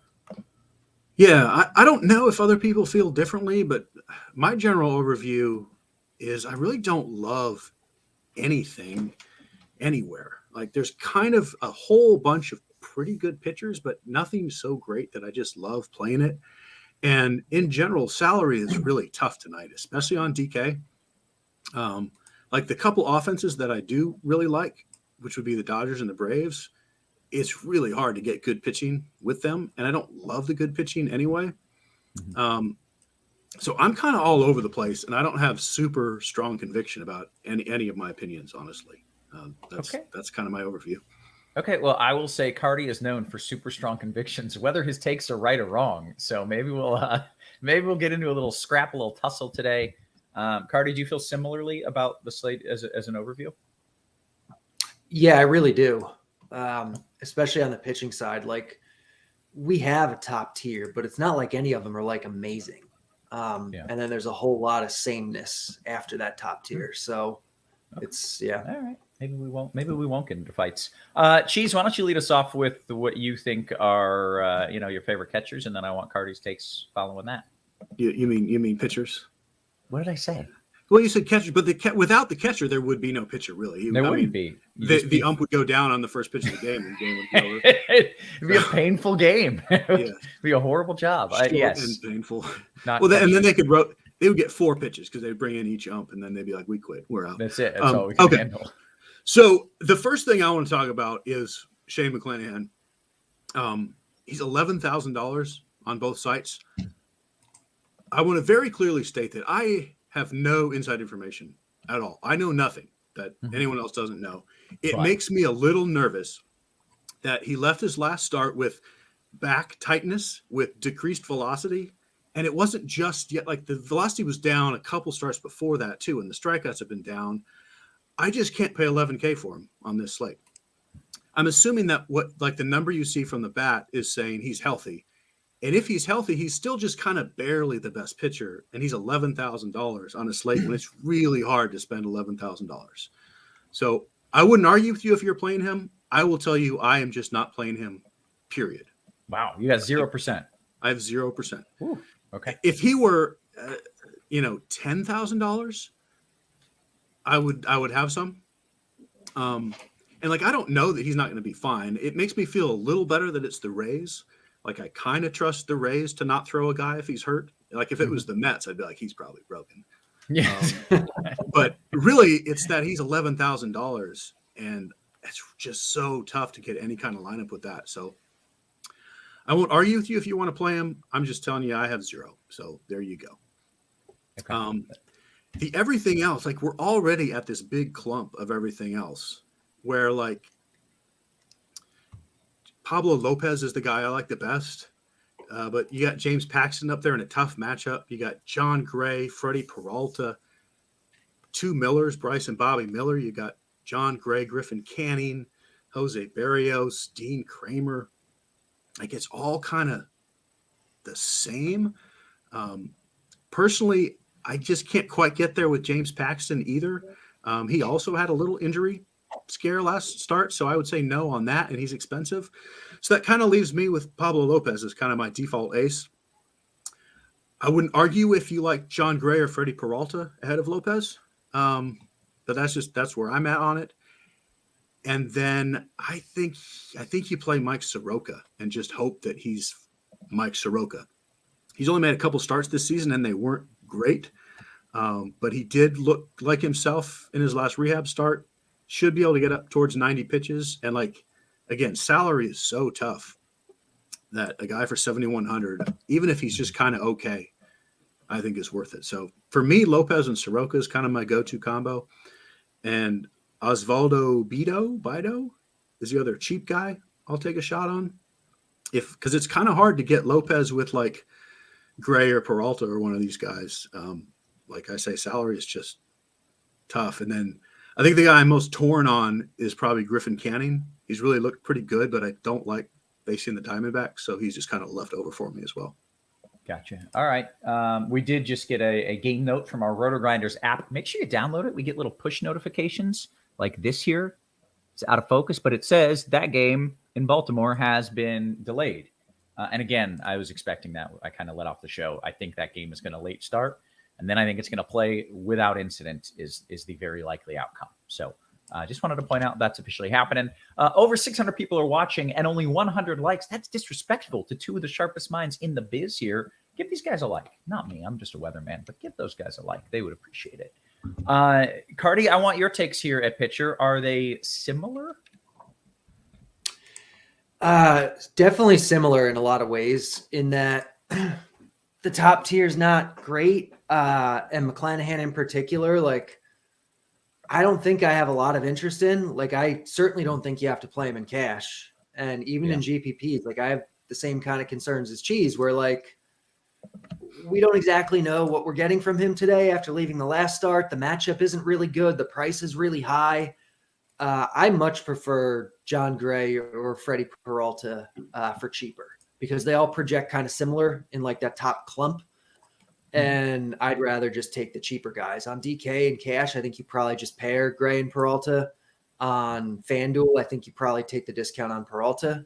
He's in the better matchup. He's cheaper. And that's kind of the cash conversation. I'm not as big on Pablo as Cheese is. I don't think it's bad by any means. But I prefer Gray and Peralta to Pablo. Okay. How about some other names, some tournament names? Yeah, so for tournaments, Cheese said he was a little wary about Griffin Canning. I mean, I think you have to be wary about anybody on this slate, but I think Canning is, of kind of the rest of the guys, certainly one of the ones you should be considering, maybe towards the top of that grouping.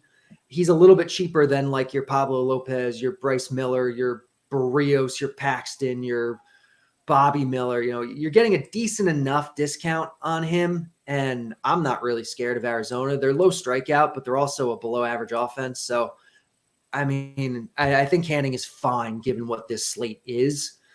I think Dean Kramer on the other side of that game at his price tag is pretty interesting.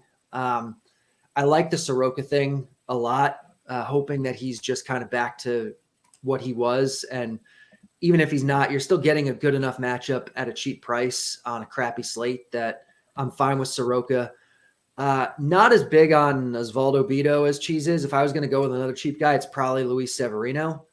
And I do think Bryce Miller, at least the way his ownership is projecting right now, it's one of the lower of that kind of grouping. So I think you can certainly take a shot on Bryce Miller or even on Jose Barrios. Okay. Let's see. I mean, there's a lot of names just because like they're all basically the same. Like they're all kind of just there today. Achilles says, if Carty says to play the 4K crapper, Kevin would lose his mind. Is there a 4K dude we can play? Not one you can play. Against the Dodgers in the rain. Oh, double right. no. You know I love punting all the way down at pitcher, but I cannot endorse. Not even I can endorse that play. No, he projects for an average of 6 DraftKings points. That's not a lot. Probably not going to get you there. And then Jeff Morgan says, Bido Cheese? I feel like you mentioned him, right? You said him towards yeah. He's the cheapie other than Soroka but he's not even a cheapie. Like I don't want to sound like I love him, but I am playing him. Yes. Yeah. Okay, very good. Well, then let's talk about some of the stacks and some of the bats. And I realize that some of those will be like the Dodgers in games that do have some risk. Again, both the Kansas City games and the St. Louis games. I can't promise you the bats work out there. Like there are severe storms in the area. I don't know if they're going to go over the ballpark and sit there or form 20 miles north of the ballpark and sit there. Like there's just no way of knowing. Certainly not at this point. But keep that in mind. It could go great with no problems, and it could go quite poorly. And right now, I don't know what's going to happen. So, Carty, let's just walk through your favorite stacks. So I think the top tier of stacks tonight is the Braves, the Dodgers, and the Coors teams. The bet does not think any team tonight is really going to be that popular. So, like, ownership doesn't seem like a huge consideration. It sees it being pretty spread out. So I have no problem just, playing a healthy dose of those 4 teams. After that, like 75% of the rest of the teams all project pretty similarly. So you can make a case for most teams on this slate, with the exception of maybe 6 or 7 of them that are just probably should be ignored. Yeah. Okay. Very good. Cheese, do you have some favorites for me? So it's absolutely the same thing. It's like the only things that kind of stand out are really the Dodgers and the Braves, and then sort of Coors. And then it's just a big clump. And yet the Dodgers and the Braves, it's so hard to fit them. Like you can play Soroka and like Bido or Canning, and you can't get Acuna, Olsen, Riley, or Muncy, Betts, Freeman. So I agree that I don't think ownership is concentrated anywhere. So yes, the Dodgers and the Braves are my top tier, but I'm not actually playing them that much more than anything because they're so hard to fit. So what are you playing? What are some of the cheaper teams? I'm playing one of everything. It really is this is all over the place. Officially, the teams I have the most of end up being the Angels, the Tigers, the Rangers, and the Twins. Okay. And I don't even really like the Twins, but they're so cheap, other than Buxton. Okay. Salary is just the thing. All right. Well, then I suppose we'll do some position by position. Of course, we're going to do some home run picks, and we're going to take your questions as well. So hit us with a little thumbs up. Hit us with a little subscribe. Hey, and make sure this show is sponsored by FanDuel. Did I mention that? Make sure you sign up for the FanDuel Sportsbook. If you're in a legal sports betting state, take advantage of their awesome bonus offer. New customers get a no-sweat first bet up to $1,000 in bonus bets. Terms and conditions do apply. So make sure you're taking advantage of that while you hit us with a little thumbs up. Cheese, why don't you start us with some catcher talk? So Will Smith is far and away the best catcher, and he's 5,800 on TK, and even on FanDuel, you can't really afford him. I mean, 3,800 is kind of a lot on this slate. So yeah, play some Will Smith, but also it's kind of hard to do. I think the cores guys will be not chalk, but the popular plays with Diaz and Rogers. I slightly prefer Diaz, but even $400 is like a relevant thing on this slate. The cheap stuff is kind of dicey. I think you can play Blue Jays kind of anywhere. And like, Kirk and Jansen might just strike out a bunch. Like, this is a real risk reward matchup all around.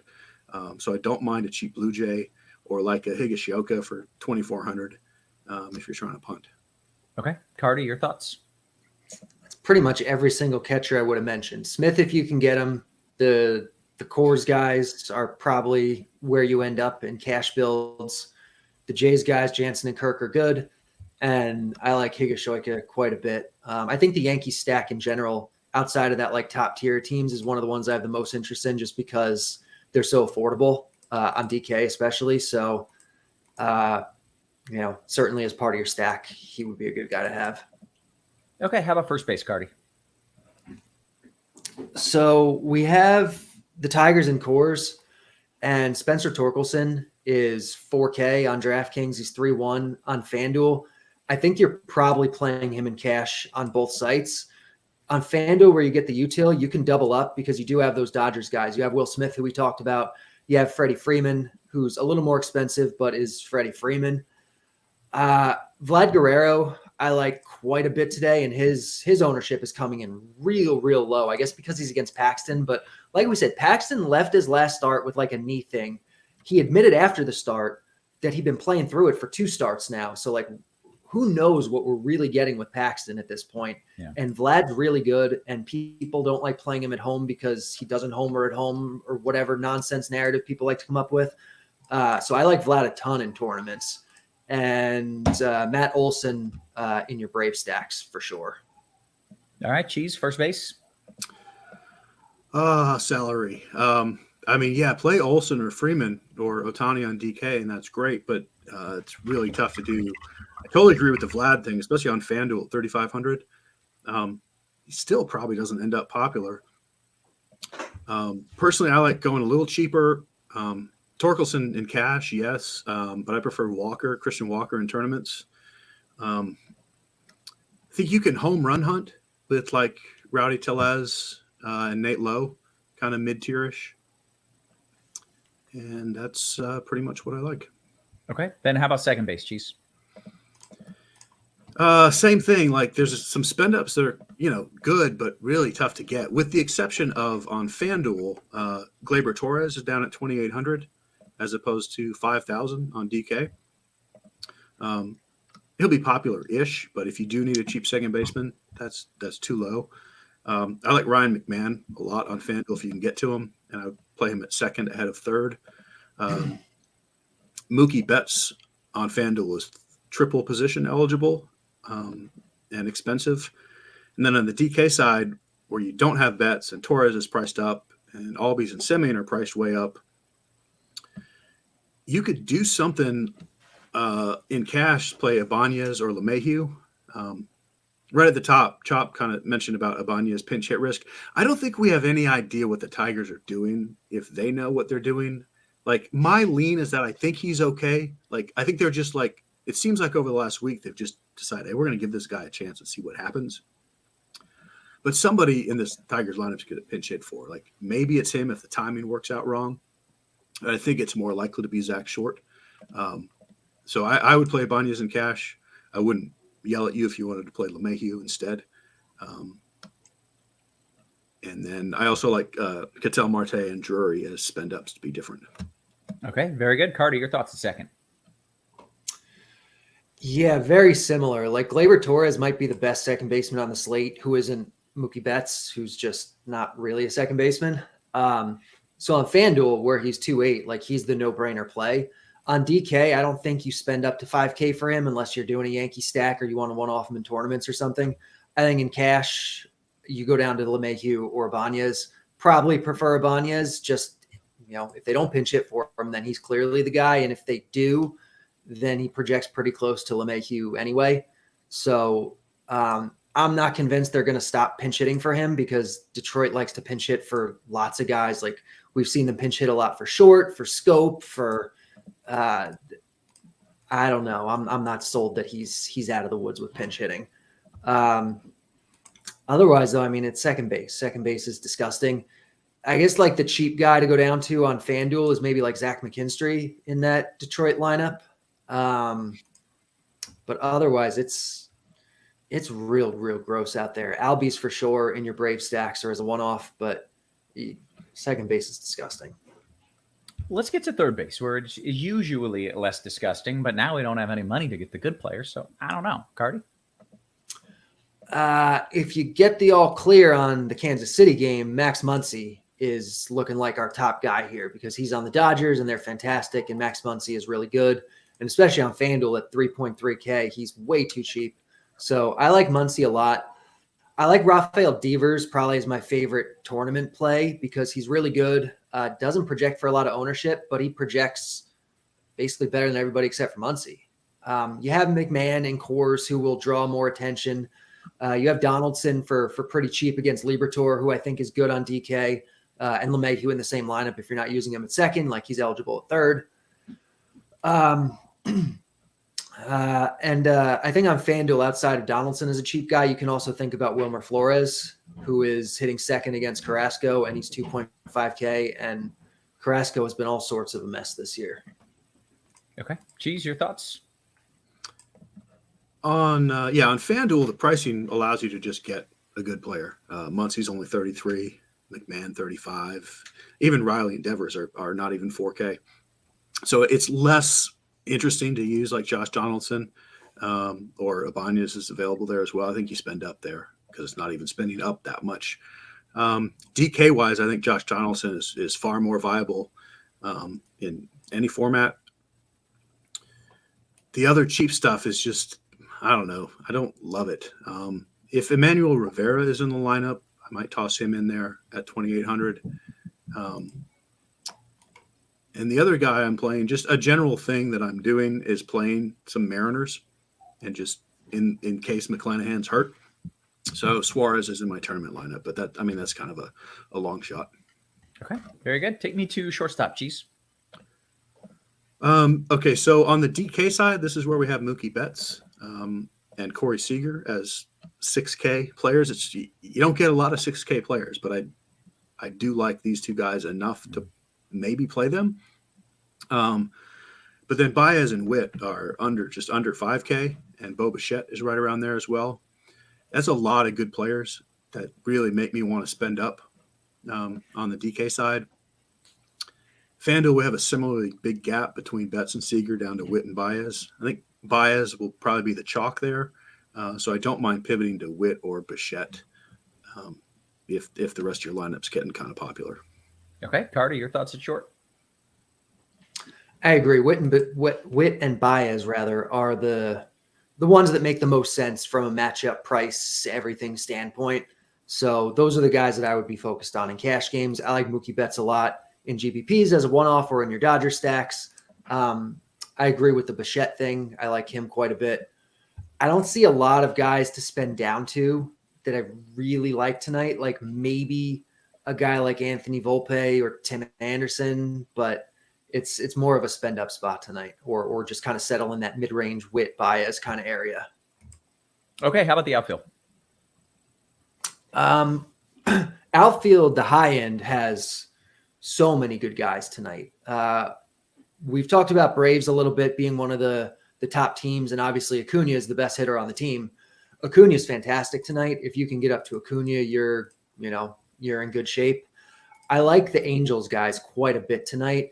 Tommy Henry is not good. He's only been mediocre so far this year, and he's like way worse than that. He's getting lucky to be mediocre. The Angels are rolling out actually we don't have a lineup yet. They'll probably be rolling out like 8 righties against him. So I love Mike Trout tonight. Even lefty on lefty, I love Ohtani. Obviously Mookie Betts we've talked about, eligible in the outfield also, so Mookie Betts is great. And then we kind of have core stuff. We have Matt Vierling leading off for the Tigers for 3.5 on DK. He's going to be a really good play, even at 3.1 on FanDuel. He's good. We have Chris Bryant back for the Rockies tonight. He's 3-1 on FanDuel. He's gonna be good. The Andy Ibanez thing, if you're not using him at second, he is outfield eligible on DK. I think you probably play him at second, but he is fine. In terms of kind of outside of like those main teams, other guys that I think are good are like Harrison Bader hitting cleanup for the Yankees tonight. Andrew Benintendi, potentially. I mean, we don't have a lineup yet, I don't think, but he's basically always in there hitting leadoff for the White Sox. Taylor Ward on FanDuel. I mentioned the Angels guys, but for 2.8 on FanDuel, Taylor Ward is very much in that conversation. Giancarlo Stanton around that same price point is going to be good on FanDuel. And yeah, I mean, just outfield has a lot of stuff tonight. That was a lot of names. Cheese, do you want to kind of double down on some or pick some others?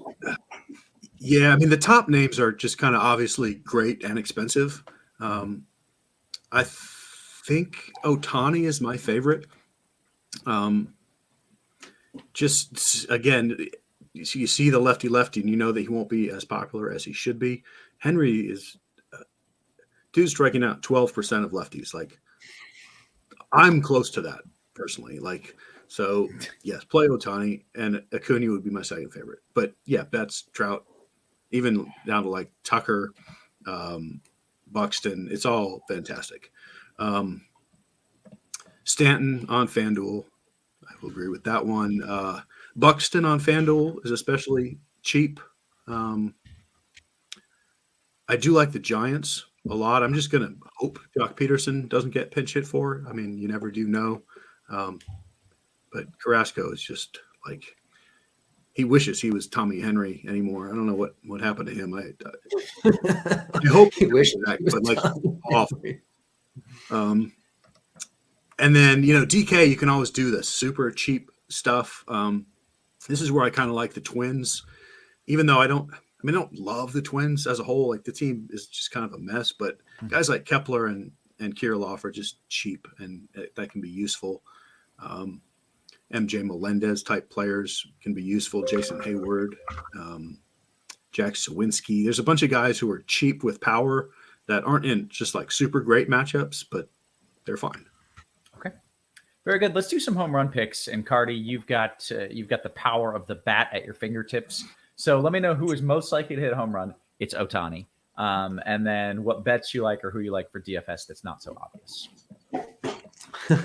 Ohtani's actually second because Mike Trout is first. So okay, they have the best chance tonight. Rafael Devers is really up there, though. I mentioned him as a great GPP option because he's not going to be popular, but Devers is really good tonight. In terms of bets, let me pull up home runs here and filter out games that started. All right, we have got two juicy ones at the top. Plus 2,000, Miguel Rojas or Austin Hedges tonight. Project for the best value. This stuff makes me so happy. I love that these are the names. Yeah. In terms of guys that you might know or care about, Taylor Ward plus 625 or Vlad Guerrero plus 475 or Mike Trout plus 390. All project good tonight. Yeah, very good. I always love when the plus 2,000 doesn't hit and people are like, you said that guy was going to hit a home run. Like, I did not. I said he has a 6.4% chance of hitting a home run. That's what each of those guys has roughly. So, probably not going to happen, but you bet those ones enough. When they do hit, you wind up being profitable. You're going to hit about 1 every 20 at 6.4%. Right. All right, Cheese, your thoughts? You got a home run pick for me? Sure. Yeah, why not? I got one. It's Ohtani. Christian Walker. Christian Walker. That's your boy, Cheese. Christian Walker's your boy. I do like him. You do. You're a fan. You're a fan of the Christian Walker. All right, we got some QQs coming in, but first and foremost was, hey, Roth, can you give an update on the weather in St. Louis and in Kansas City? And might as well throw in Baltimore. Baltimore's under a late start. The main batch of rain is clearing. There's still some lingering light showers, so I'm starting to think maybe they'll wait for that to clear through as well. If they were just playing, they would just play through it. It's not anything heavy, but they usually don't start in light rain, even the kind of rain that they could play through. Either way, I still think you play pitchers in there. I can't promise you it's 100% safe, but it's pretty damn close to it. So I would stick with pitchers in Baltimore. And then you get to St. Louis and Kansas City. St. Louis, there's already thunderstorms that have popped up. They're right upstream. They're moving in that way over the next hour or so. I think a late start in St. Louis at this point looks very likely, but we're still far enough out that I don't know what comes after that late start.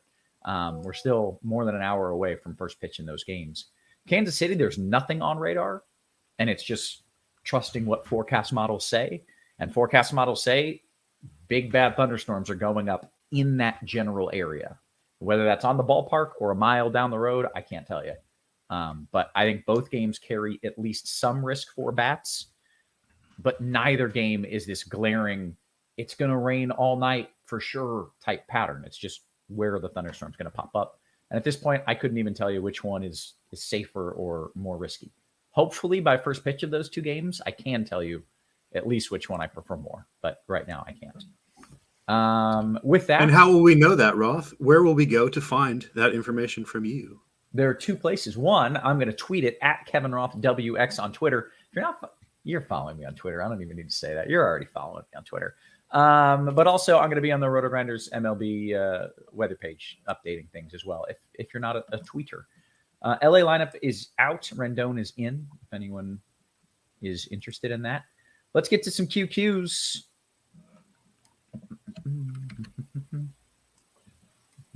Okay, here we go. Fanduel Cash in the util. Cheese, actually Carty, Vierling, or Baez in Fanduel Cash util. Baez is going to be better than Vierling. Okay. Maryi Don Yeezy says, hit the like button, you freeloaders. I like that. I don't threaten people, but I can read other people who do. I enjoy that. I mean, if you don't, if you're not enjoying someone telling you to bet Austin Hedges to hit a home run, like, I don't know what else we can give you guys. What are you doing? Yeah, that's as high quality content as it gets right here. Crazy Coop says, Cheese, with SP the way it is tonight, kind of tough pricing wise, quality wise.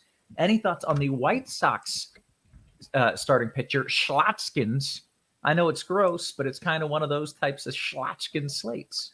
So what's funny is I've seen several questions about Banks and several questions about Schlotzkins, which should answer your question that they don't actually have a starter tonight. They've got a couple guys who are going to go 3 innings. Oh. I have no interest personally. Okay. We don't know who.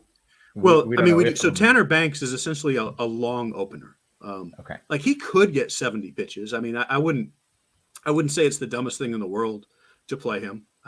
If everything goes just absolutely perfectly, sure, he'd give you 4 innings. Same for Jesse Schlotzkis. That's good. Schlotzkis Deli. Yeah. But I don't want a White Sox pitcher who they don't even expect or want or plan to pitch long. There's a Schlotzkis Deli for sale here in Houston for $100,000. I'm wondering if you think that's a good investment or a poor investment. Get on it, man. You think so? Yeah. If anyone wants to front me the money to own my own Schlotzkis Deli, I'll tell you what. Like that restaurant, those things go out of business so fast. Like I don't understand why. I think it's great, but they go out of business everywhere all the time. They really do. Yeah, they really do. So it's probably not actually a fantastic. Thing. And I actually think there's like multiple of them for sale too, which is never a good sign when there's multiple of the same business. All right, let's see what else we got here. A homeless man's Tommy Henry. Can you explain that joke to me? Because everyone loved it and I didn't get it. Jeez. Or like he wishes he was Tommy Henry. He wishes he was Tommy Henry. There's nothing to explain this. Just he's a terrible pitcher. People say things. All right. Let's see. Okay, Carty, I think this is just a troll question, but I'm going to ask it, and then we'll get to some real ones. Who's better at hitting, McMahon or Arenado? Oh, you're muted, which is probably for the better. I don't know. I'm a little worried about how this is going to derail. I mean, that's actually a real question. Okay. Yeah, it's probably Arenado. When you remove the course factor from McMahon, I would think he's probably not as good as Arenado, but that's also not saying a whole lot. Yeah. Okay. Pitchers in Baltimore. Well, we like the one guy in Baltimore, right? At least the one guy. Both pitchers are viable in that game, so we do not want to delay. Yeah, and I don't expect an in-game delay in that game for what it's worth. So I am on board with that as well. Let's see what else we got here. Cheese, a 3-man White Sox with a Ranger stack viable tonight from ProShare. So Yeah. basically a Ranger stack with a mini White Sox, I think. Correct. Yeah, that's viable. Let's see. Any love for the Jazz Man tonight? Carty, you got Jazz hands? I mean, he's certainly fine. I don't love the matchup, but you're getting an okay price on him on FanDuel. Like you can do him. But he's fine. He's not my favorite, but he's not terrible. Sounds like Carty loves him. I don't know. Yeah. Carty, I'm making you work here. Best util player 2.9 and under in FanDuel cash. Probably Stanton. Okay. Very good. Quick. Cheese, DK Cash, your 2 favorite pitchers in DK Cash. It was 2 like a little bit priced down, but not super cheap dudes.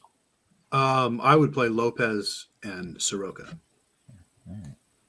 My description did not help at all on this slate. Raj, hey, Cheese, hope all as well. DK tournament, last option, Shane McClanahan and K Bryant, or fit Trout in and drop down to Severino. I would fit Trout in and drop down. Okay. I don't personally love Severino, but I also don't love Spinette for McClanahan. Okay. I'm jumping over to the YouTube chat. Make sure you hit us with a little thumbs up, YouTube. Let's get some QQs rolling here. Cheese, I'm making you work now. I made Carty do it last time. 2,400 last piece, FanDuel single entry one-off. I assume util because he didn't give a... 2,400, you say? Yep. There's some things down there. Let me scroll a little bit. Oh, yeah, that's Jason Hayward. Hayward, very good. All right. Stephen Pereira. Stephen says, what are your thoughts on Grandal, a catcher, Carty, on DK? There are better options tonight, I think, than Grandal. Like they're on the road. They're in Oakland. It's a terrible park. There's better guys. Okay. Byron Underwood says, Carty, how do you feel about Freddie Peralta in a FanDuel GPP? I like him a lot. He'll probably have some ownership, so make sure you're being different somewhere. But I like Freddie a lot tonight, in the context of the slate. Very good. Cheese, this question is from Chill, man. FanDuel GPP, Medina or Carrasco? Medina, but no. Like, I hate both, honestly, but definitely not Carrasco. T from LOC says, if Carty would go one less button up top, there would be a lot more likes. We have a large enough sample size, he says, proving this to be true. Maybe I feel like the likes need to come first. People don't just take off their clothes before they get paid for it. Well, it depends what establishment you're in, but yeah. Trey says, what are the odds Blanco shuts down the Rangers tonight? Can Blanco shut down the Rangers? Very low odds. He odds. Can, but it's not likely. Okay, very good. Cheese, your favorite low-owned stack on draft? Low-owned stack. Almost everything is low-owned. How about, though, we say the Angels? Good. Let's see what else we got. Peralta or Lopez on DK, Carty? I prefer Peralta. I know Cheese prefers Lopez. Okay. Derek Ringling says DK GPP Carty one-off, Robert or Soler? Soler. Dante says Cheese, Brewers or Marlins stack on DK? Brewers. Joseph says Gray or B. Miller, Cheese? Gray. Carty, your favorite SP2 on DK? He did not specify cash or tournaments. I mean, the pairing I like the most tonight is Gray Peralta. I don't know which one you're calling your SP1 or your SP2, but they're my guys. I think that I like the most. Okay. Cheese on FanDuel, J Sam says lineup HQ is showing 0.00% ownership, which I believe is just a glitch. Where would you slot his own? Oh, Ibanez's ownership for tournaments. Any read on that? On FanDuel, you said? Yes, on FanDuel. He'd be one of the more popular players, but that still doesn't mean much. Probably like, 15%. Okay, very good. DK Cash, Carty, back to you. Nolan Jones or Mike Stanton?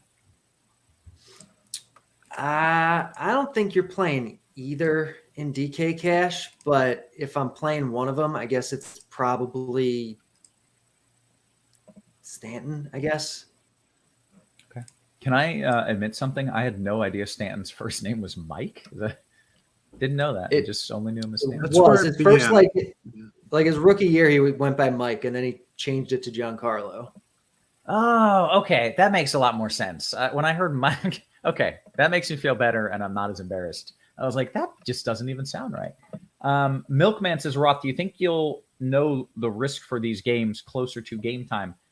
I hope to. We'll see what radar looks like. In general, yes, as we get closer. I will definitely be tweeting an update out. I hope to know more, but I can't promise that I will either. We'll see what it looks like. About a minute until lock here. Cheese, your favorite FanDuel stack to win it all? Angels.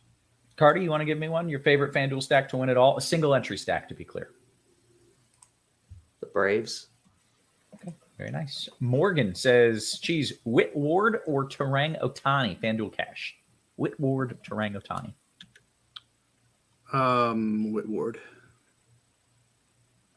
Well, you were wrong once this show, Cheese. You were wrong one time, and that was it. You almost had a perfect show, and then you just passed up the guy who's hitting 2 bombs. Well, 2 for Otani plus 0 for Terang versus 1 for Witt and 1.5 for Ward. So, okay. See, I half didn't homer do is the math. a ground rule double that they have to review. I didn't consider the math. All right. Paul says, I'm stacking against Carrasco. You like that, Cheese, in a DK GPP? You like that? I truly love it. Yes. Very good. Oh, Anthony says, this might be our last question. Why is everyone on Gray against the Astros? Because it's a crappy slate for pitching. Gray's one of the more talented guys on the slate, and as much name value as the Astros have, their offense at this point is only above average. Like they've lost Alvarez, they've lost Pena.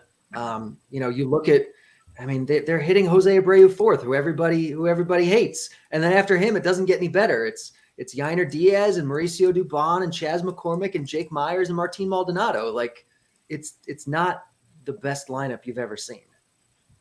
Okay. That was a very good explanation. I like it. And really the first part of his answer was the most important. Like there's just nothing there. Like you have to play 2 pitchers on DK and they aren't 2 pitchers. Yeah. Okay. That was a very good answer. Hey, we have hit the lock. Someone said Bill Miller's in Houston, which he is one of the best pitchers umpires in baseball. So that'll be part of the projection too. Very nice. Okay, that certainly helps things out. Abreu's been hot. He's been on a streak. Watch out, Carty. He's been hot. All right, I think we're gonna bounce on out of here. Telling people to play Abreu.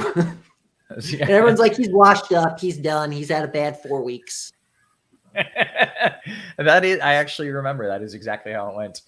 All right, hey, we're gonna bounce on out of here. So for Cheese, for Carty, for our wonderful production crew, always working hard behind the scenes, guys, we appreciate you. We love you. We will catch you tomorrow.